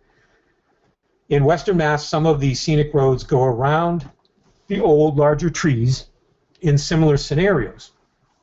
Will the presentation be posted? Okay, so that's a comment that is made, and I know that you're going to try in the final design stages to avoid as many mature trees as you can. Will the presentation be posted on the Apple Street page? Yes. So we're going to post, Jody will get me through some kind, it's a very large file, so we'll work out that so I can get it up on the website, the actual presentation. We will also have a link to the 1623 recording of this whole discussion that we're having tonight, and we'll put that on the project webpage. And Jody, I don't know if you're able to do this, but I have had a few people ask, can we put perhaps a PDF of the current project plans up on the website, marked draft and showing that they're at a certain design stage? Yeah, absolutely could provide that information. Okay, sure. so we'll get those three things up in short order onto the website. Let's see. Someone says, I think the question regarding the width of the project meant a plan view so that full visual impact could be anticipated. If we put the draft plans up on the website, you will see that plan view. Also, by the way, replacing trees on a 1-to-1 ratio is utterly inadequate. You cannot replace an older tree with a sapling. Well, that's absolutely true. You're not going to get that same effect. It's going to take decades. It's true. And we have said from the beginning that this alternative will change the character of the area, but we're going to try our best to limit that change. Someone added it up and came to 56 feet total. Remember, though, after you're beyond the guardrail, you saw the picture of how we're hoping that the whole slope gets vegetated and just kind of blends back into the wetland downslope. Yeah, and the other thing is that not to misconstrue the existing corridor. You know, that it's not just 18 feet.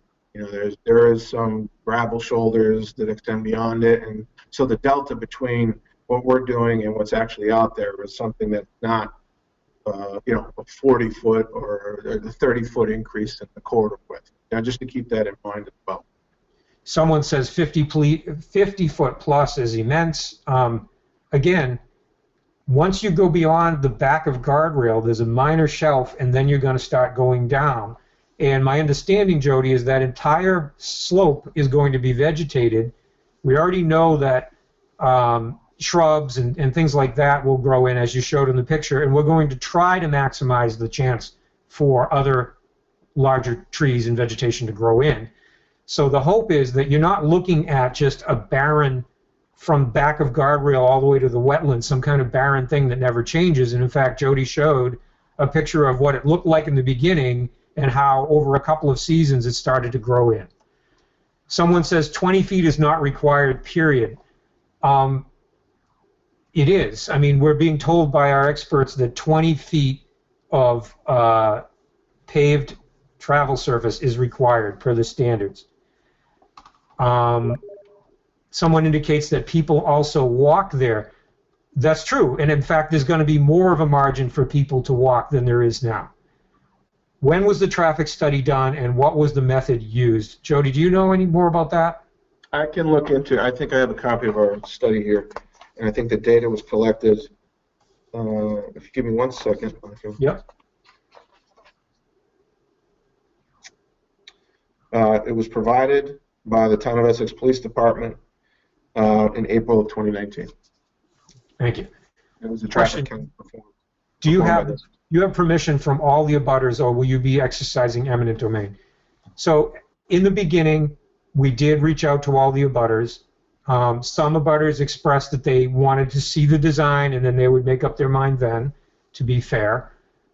We did get some letters of support, although there was language in there to make sure that nobody was being held to anything, because everyone needs to see what's going on. Right now, do we have the support of all abutters? No, we do not. Will the town be exercising eminent domain? That's a question that only the selectmen can answer, and I would imagine they'd want to talk about that at some future meeting if that's something that can't be worked out with the abutters without going to that extent. Someone says, stand the test of time, the causeway.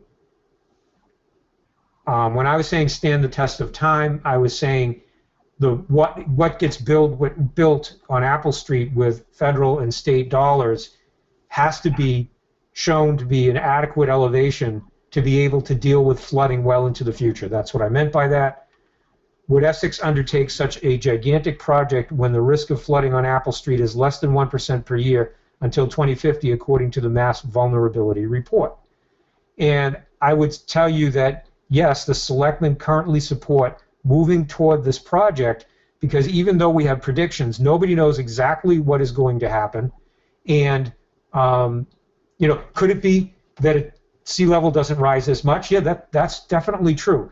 But if it does rise as predicted or even more, this is the moment in time where the town could potentially take advantage of funding to defray the cost of this project that is looking to help the ecology of that stream and to provide some important public safety backup. This presentation states final. What is the timeline for the status of the project? As multiple answers said, we'll look into. This is our plan, we hope. So Final means at the end of this time period, which Jody indicated would be the end of fiscal year 24, which is by the end of June 2024. We would have gone through permitting with many other official public hearings that would give people the chance to chime in, as well as all of these things that are going to be looked into will be added to the equation and built into the plans. So when we say final, that would be the product that comes out of permitting at the other end. Brendan, it might also be that the title of the presentation is referred to as Final Apple Street Presentation, and that's our company, as opposed to saying draft presentation as our work in progress. It's our final. So if there's any confusion to that, that's just the final presentation that was prepared for this evening's discussion. Right, So and we're about 75% design, and there's room to consider all of this in the interim time period. Please confirm this is 800 feet. The project narrative report listed 900 feet. Which is it? When we were writing the project narrative, we were still trying to ascertain what the length would be. I think our engineering firm has indicated that it's 800 feet, correct? yes. I'm hoping that it just blends in. I'm not saying that on day one it's going to blend in. What we're saying is the thought behind the design will be to try to help the improvements both immediately with the weathered guardrail and then over time with the vegetation growing on the side to be able to fade back into what was pre-existing. Someone says it's weathered. Another says, what is the estimated length of time for construction and how long will Apple Street be closed? That question was asked this morning of Greg Gaudreau, who was on site with TEC, and the answer is until the design firm understands all the elements, they're not really going to throw a time table on construction. That's correct. There's certain things that add to the complexity of the construction duration, and we have utility poles that would need to be relocated, and the coordination, the timing of that, and when that happens, that would actually occur pre any road closure. But the entire construction duration is hard to predict at this time until we advance further design to really understand the scope of the project and the final limits of work impacts. If the chief's still on the line, the question is, the traffic study was just a visual count. Chief, was it speed and visual count? What did it entail? That was done, you said that April of 2019? Yes. Yeah, I believe that was done before I became the chief, but I know that we have 3 signboards now, 3 sign message boards that also run radar. They do a traffic analysis, and they'll do a traffic count, and we can do print graphs out from them and what have you. So it is a real traffic study, which we would have used at the time. We didn't have the 2 new ones that at the time we had our white one. Our white signboard would have done that traffic study. Also, this could be referring to a study that was done when some folks indicated that a school bus turning around at the other end of Apple Street, we did some work with traffic count at that time, and that was a full count as well. Right. What consideration has been given regarding wild animal life? What measures will be taken to prevent harm, and has the impact been analyzed? Well, I can tell you one of the goals of the box bridge is to actually allow both aquatic animals like turtles and things that have to go from place to place, as well as terrestrial animals, to go back and forth under the road as opposed to having to transit the road. And so the thought is that ecologically this project is going to make that better because there's already a road there and the animals will find that path. Right now they can't hop up and go through a culvert, A, because there's a jump, and B, because the culvert usually has a concentrated flow moving through it that's too swift to walk through. The bottom of the box bridge is actually going to have stones and riffles and places for both aquatic and non-aquatic animals to move through.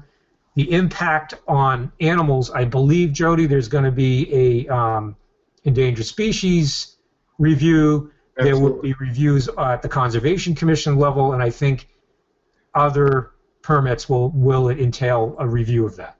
That's correct. And as part of our DER grant study, Du Bois and King did a desktop review with all the consulting agencies and initiated correspondence, and we have all that information and correspondence documented to support any inquiries as it relates to that. Okay.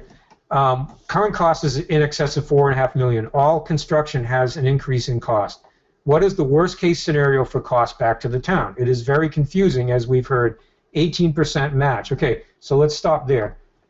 In order to get from the initial idea of this project, which happened in 2018, through all the studies, through the permitting, and ready to actually go to construction, the town will have contributed 18% of that total cost. So in order to design and permit and to be shovel ready, the town is actually, then it goes on further and says 90% federal grant and hoping for 10% is covered, that would be by the state. Seems to be a lot of hope for a very big expense.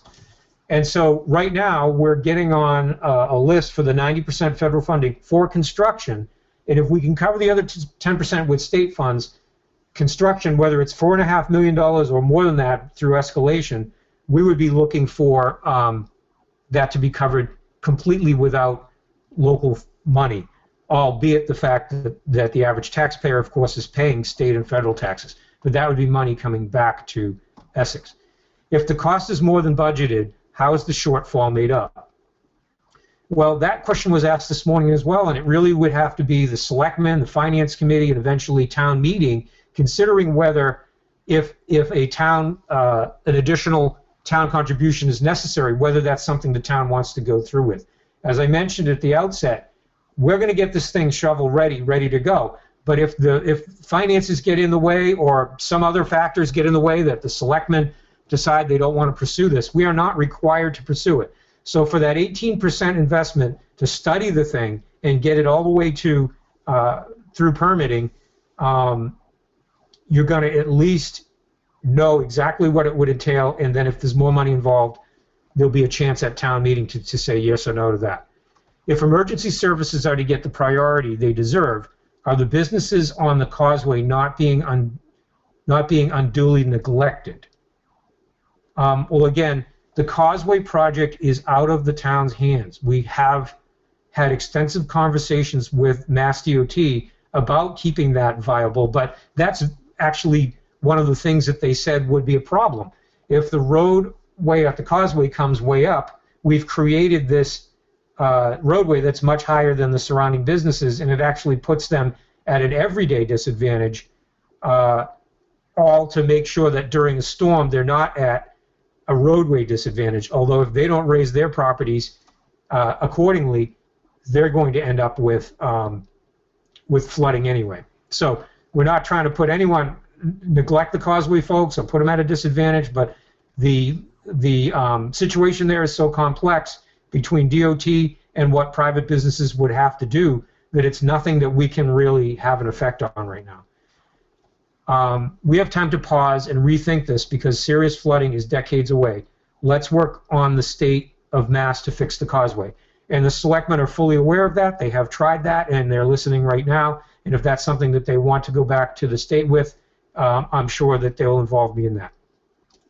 In similar projects, for instance, the box bridge shown, how long did that take to install? So bridge construction projects can vary in complexity depending on the presence of existing utilities and whatnot, to the point where what we're trying to propose here with the use of precast concrete is accelerating construction techniques that we're speeding up the construction.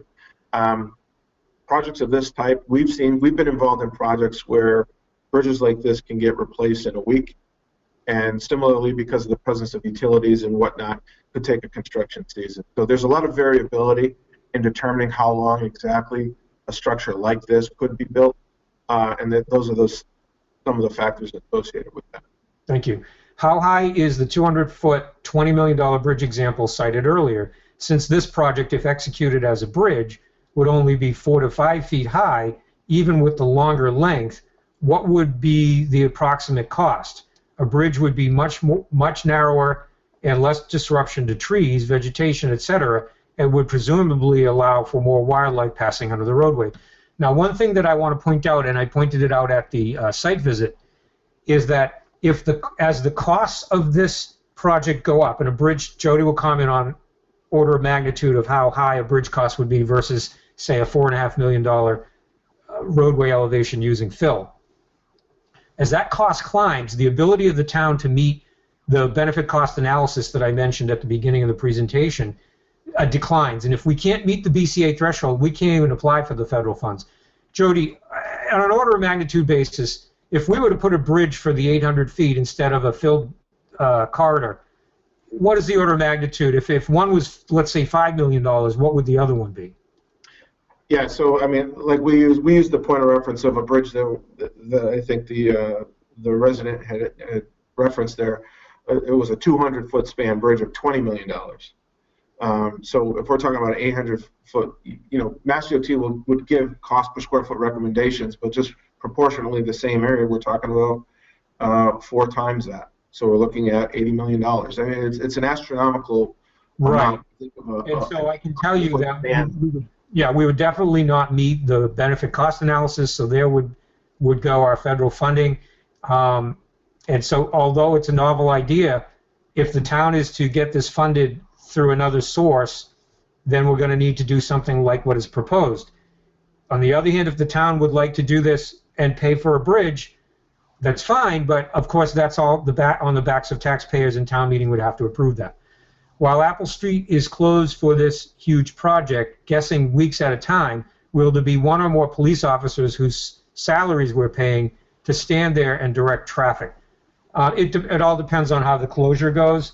On other projects, like when we did the seawall at Canomo Point, we actually were able to put up barriers, close the road, and signage saying you're going to have to go around. So that's not necessarily going to be the case. Certainly on days where equipment's going in and out and you still have a live end to the project, yes, there will be police involved. Apple Street will be closed. Can the timeline be estimated based on similar scope of projects based on previous work? Is it 1 year or 2 year? We've already addressed that. The engineering firm will be able to give a better estimate when they have more facts. We have time to pause and rethink this because serious flooding is decades away. We've already seen that one. So while Apple Street will be passable and the causeway impassable, how do emergency services respond to a fire, etc., on the causeway? Paul, I don't know. That's a question I haven't seen yet. Well, it's like anything else. I mean, we're emergency vehicles. We have to get there. Unfortunately, we don't want to be driving over the causeway when it's flooded with all the salt water and what have you. But if we have to get there, we're going to get there however we have to get there. Even if that means we have to get on some sort of a flotation device, if you will. Or even a boat. I mean, the fire department has a portable boat, etc. Right. So there may be a way to do that. The emergency services are still going to get there. But obviously that's not their preferred place to operate. Under what circumstances would this project not go forward? Chairman Perrine, is that anything you want to field?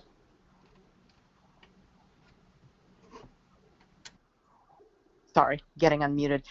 I mean, I guess should we see that federal and state funding don't fund this project and it goes to town meeting and it doesn't pass, that's when the project wouldn't move forward. So I suppose that's the only place I can think that this project would be stopped. Okay, thank you. Can emergency vehicles get through during construction? I know that in the project that when we put the sewer in, when we reconstructed the causeway, right now when they're doing the bridge, there is always a plan to allow for that, except for the fact that when they've got the bridge span open, no vehicle will be able to go through.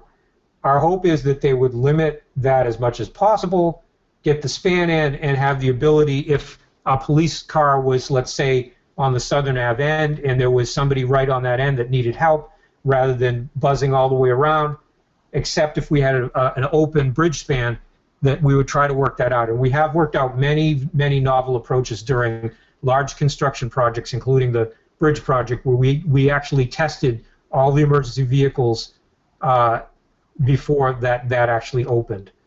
Concerned that the project overruns will not be evident until the project is well underway and the town will have no option but to approve additional funds to make up a shortfall.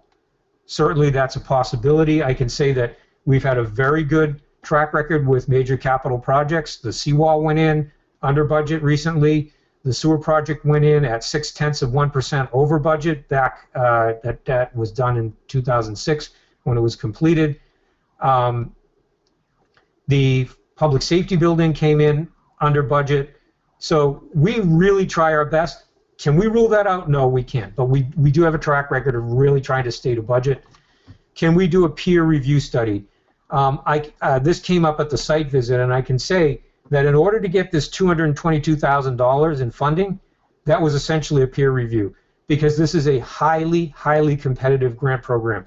We had people at DER, which is a very exacting group of people, DEP, Mass CZM, and the people from the Municipal Vulnerability Preparedness Program all reviewing this, and I don't think that they would have given the go-ahead for that much of an outlay, almost $250,000, if they didn't feel that the study was well vetted.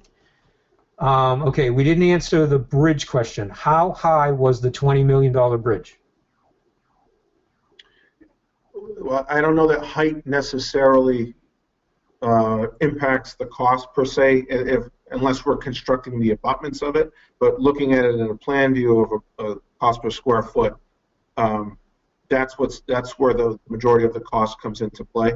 That bridge, I want to say, was probably 15 to 20 feet off of the water level. So it's a relatively high elevation. But the scope of the work was a full bridge replacement. Thank you. How wide is the rest of Apple Street? Is it narrower than 20 feet? Why are the engineers insisting on 20 feet? So our survey limits that we have, our existing conditions, show that it's roughly 18 feet. We did not survey the entire corridor to confirm that the entire corridor, one would hope or believe that the entire corridor is relatively consistent in width, particularly given the alignment of Apple Street in certain locations. But I go back to what the federal requirements are for the local road designation based on the vehicle trips for Apple Street. It doesn't. You had a slide on that. I mean, why don't you go to that slide? I mean, you had a whole slide that said why 20 feet. Yes.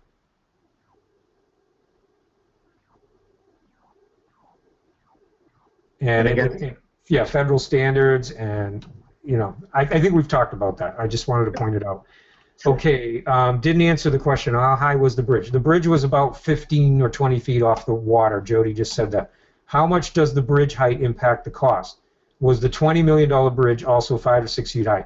No, it was not. It was much higher. It was 15 to 20 feet. But Jody, what you're saying is the cost to put in a span, whether it's 5 to 6 feet, or I'm sure there's some incremental cost when you go higher because you have higher pilings, etc. Exactly. What you're saying, though, is the cost to span is relatively consistent because you're building a bridge, period. Correct. Yeah. Usually when we work with DOT, they give us a programmatic cost per square foot plan area for programming purposes. Right. Not how high is it. Someone says bridge height doesn't influence cost. If your bridge is 1 foot high or 100 feet high, it doesn't matter. The length matters. That's someone else commenting from the audience. Is there anything we citizens have asked tonight or at any time that inspires the selectmen to reconsider this project? 3 selectmen are on the line. I'll open it up. I don't know whether they want to speak to that right now.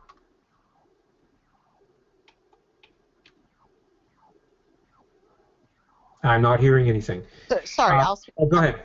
Brendan, I apologize. I'm getting myself off and on mute, so it's taking me a moment.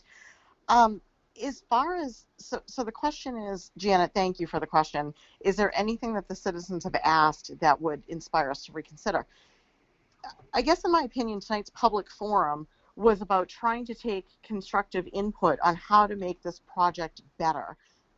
What we can do so that we can see less impact, constructive comments, recommendations. It wasn't about trying to stop the project. When the selectmen are elected, we're elected officials, and when we're elected, we have to consider 100% of our residents. And I realize that this is not a preferred project for the Apple Street residents, and I realize that you don't want any unnecessary traffic on your street or speeding, and we certainly don't want to cause any harm to your street or pedestrians. We are looking at the well-being and the safety of an entire community. So that's why you'll hear me continue to support this project. This meeting was not about trying to stop the project. And Brennan, I'm going to take the next question as well. So Lucas and Caroline, you asked the question previously, under what circumstances would this project not go forward? Again, we're not trying to stop the project. We're trying to take constructive input. So your comment then, the next comment is, so we have no input. It's only about funding. No, I was answering the question, why would this project not go forward? And the answer is funding would stop this project. So if we're looking for ways to stop it, that would be, you're out.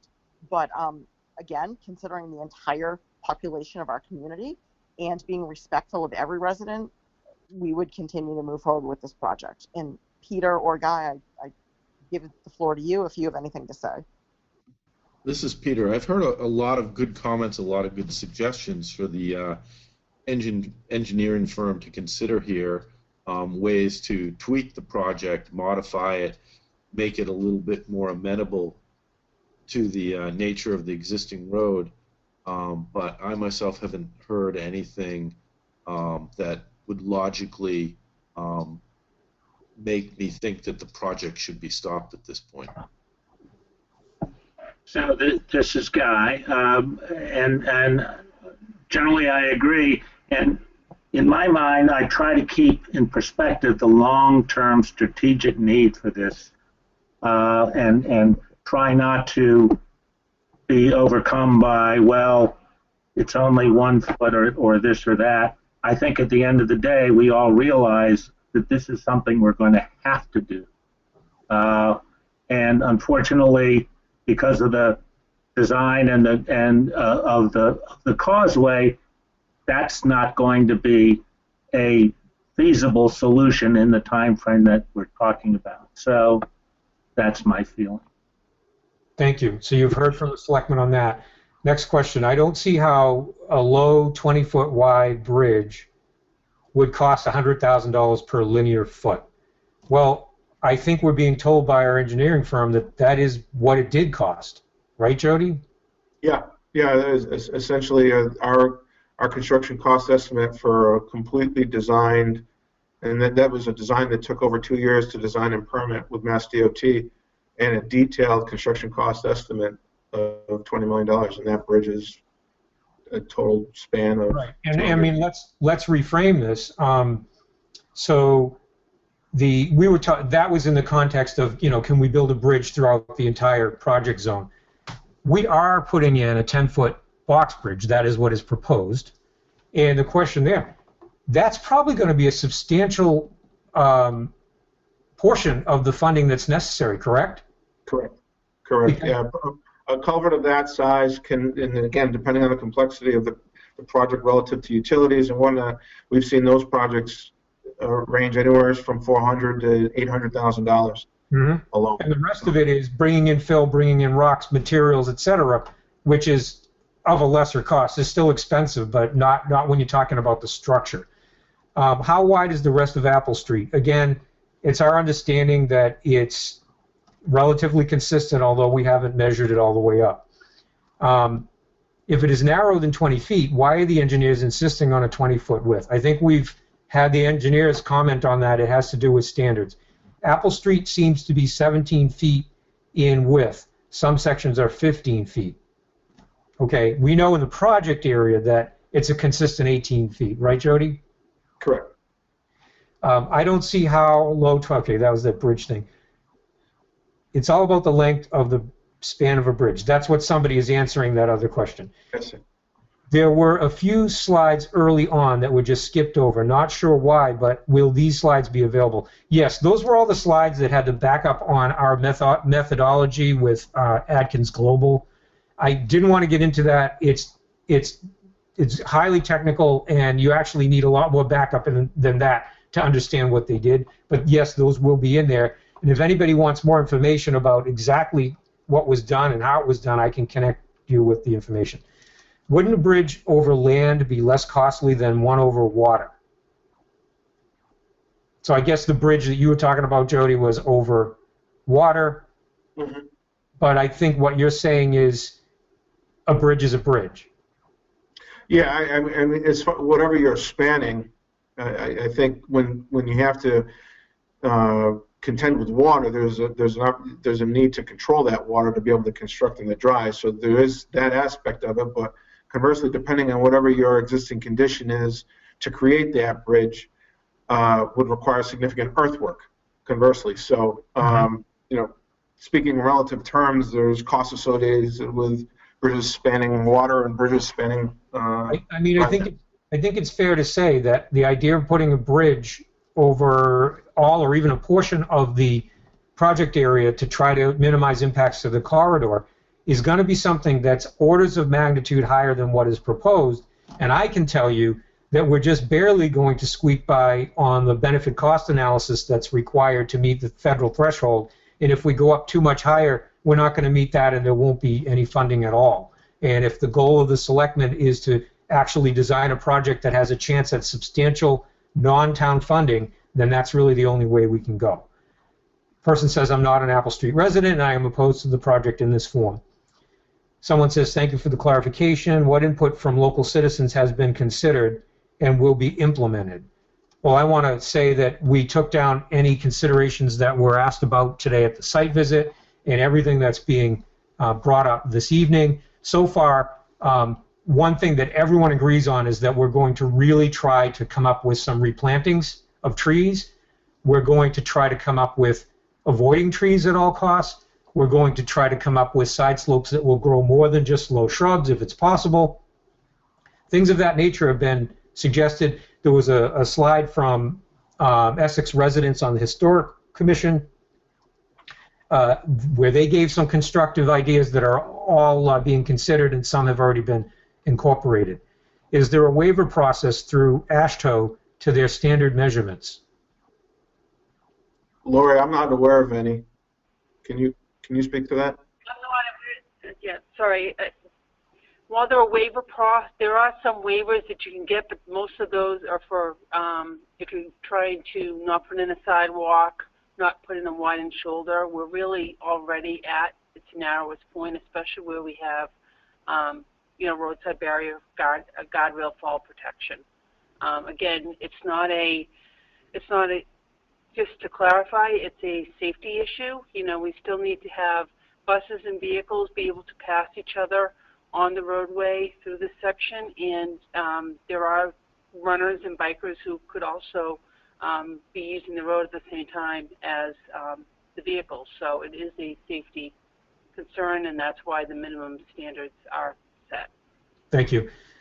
Then it says, so conservation and preservation have no bearing. No, absolutely, that is not correct. We have to go through many environmental permitting processes, the goal of which is to actually protect, preserve, conserve things. And the engineers have described that they're trying to do the best they can, wetlands replication, keeping the road width as narrow as possible, but within standard. Someone says we've already addressed safety issues. The key thing is not whether one is in favor of safety or not. We're all in favor of that. What about a project that is sized down to suit the need? No other options can be on the table? Is that it? Just a flat out no? And the answer to that is, if we're going to get, it's a question of funding, if we're going to get that kind of federal and state funding, they're going to expect the project to actually be able to go through decades without being overtopped. Or they're going to just give that money to some other project that can demonstrate that. So we're not trying to discount that idea. We're just saying it's very likely not going to be funded. So it's better to shoot for something that has the ability to be funded. During an emergency, at what speed does a fire truck or police truck travel? There is no set speed depending upon what the emergency is. I mean, what we have to do is we have to be reasonable based upon the conditions of the road, the traffic, whether there's pedestrians on the road. At no point do any firefighters or police officers do we want to travel at an excessive speed. So there's no specific speed. It depends on the road, it depends on where you are, it depends on the emergency, but the bottom line is we don't want to cause more problems than we're trying to solve by creating an accident. So, Chief, even if you're going cautiously, is it safe to say that the Apple Street detour, if you will, is going to be quicker than going around on 128? for emergency vehicles, Yes. again, yes, depending upon where we're going, absolutely. I mean, if you're trying to get to the other side of the causeway and it's flooded, Apple Yeah. Street would be preferred. You know, you're not going to race down the hill, but No. it's still going to be quicker even going cautiously, correct? Yes, much Okay. quicker. Has any study of any kind been done, and when, regarding elevating the causeway? Apple Street distracts from that inevitability. Yes. So a number of years ago, does anybody remember when the reconstruction happened? I don't remember it offhand, but that's when the selectmen engaged with DOT for the first time and said, "Hey, we should really think about bringing this roadbed up while you reconstruct it." And the answer was flatly no, because it would be incompatible with the flanking businesses. We raised that same thing probably a year and a half ago when they were doing the final stages of design on the bridge, and DOT indicated, no, we can't do it, it's incompatible with the businesses. Then the last thing that's here, and I'm going to wrap this up in the interest of everybody's time, someone says AASHTO allows design exceptions to protect scenic roads. Now, we've heard our engineers indicate that that's not really the case, but if whoever has got that information can send it to me, I'll be happy to get it to our engineers. And then finally, and this is it, what are the alternatives to eminent domain? Well, that would be working with the people, says other than consent. It would be working with the abutters. The selectmen intend to do that, have conversations. Again, eminent domain is something that needs to be considered in the future if and when it's something that's palatable to the selectmen. I think that's going to be it for tonight. Again, we're going to get this presentation, which is the PowerPoint that you saw. We're going to get the recording or a link to it for 1623, and we're going to get the design plans as they exist right now up on the Apple Street webpage. SXMA.org/Apple will get you there. bzubricki@sxma.org will get you to my email, and 768-6531 will get you to my telephone. I'm going to thank everybody for participating. I'm going to thank everybody for the ideas, both earlier today and the ideas that we've had in the chat tonight. I want to thank our engineering firm. I want to thank the public safety folks that attended, and the selectmen and the planning board. And I'm going to send it over to you, Chairman Perrine, to wrap this up, and then we'll cut it off for the night. I also would like to echo the thanks. Everyone did a great job. I appreciate everyone's time this evening, and I will entertain a motion to adjourn. So moved. Second. All those in favor? Ruth, may you do the same thing for the planning board? Yes, please, Kim. Thank you. I'll entertain a motion from someone on the planning board to adjourn our meeting. This is Lisa. I make a motion to adjourn the planning board. Looking for a second? Second. All in favor? Aye. Aye. Okay, good night, everybody. Thank you again. Thank you. Okay. Thank you.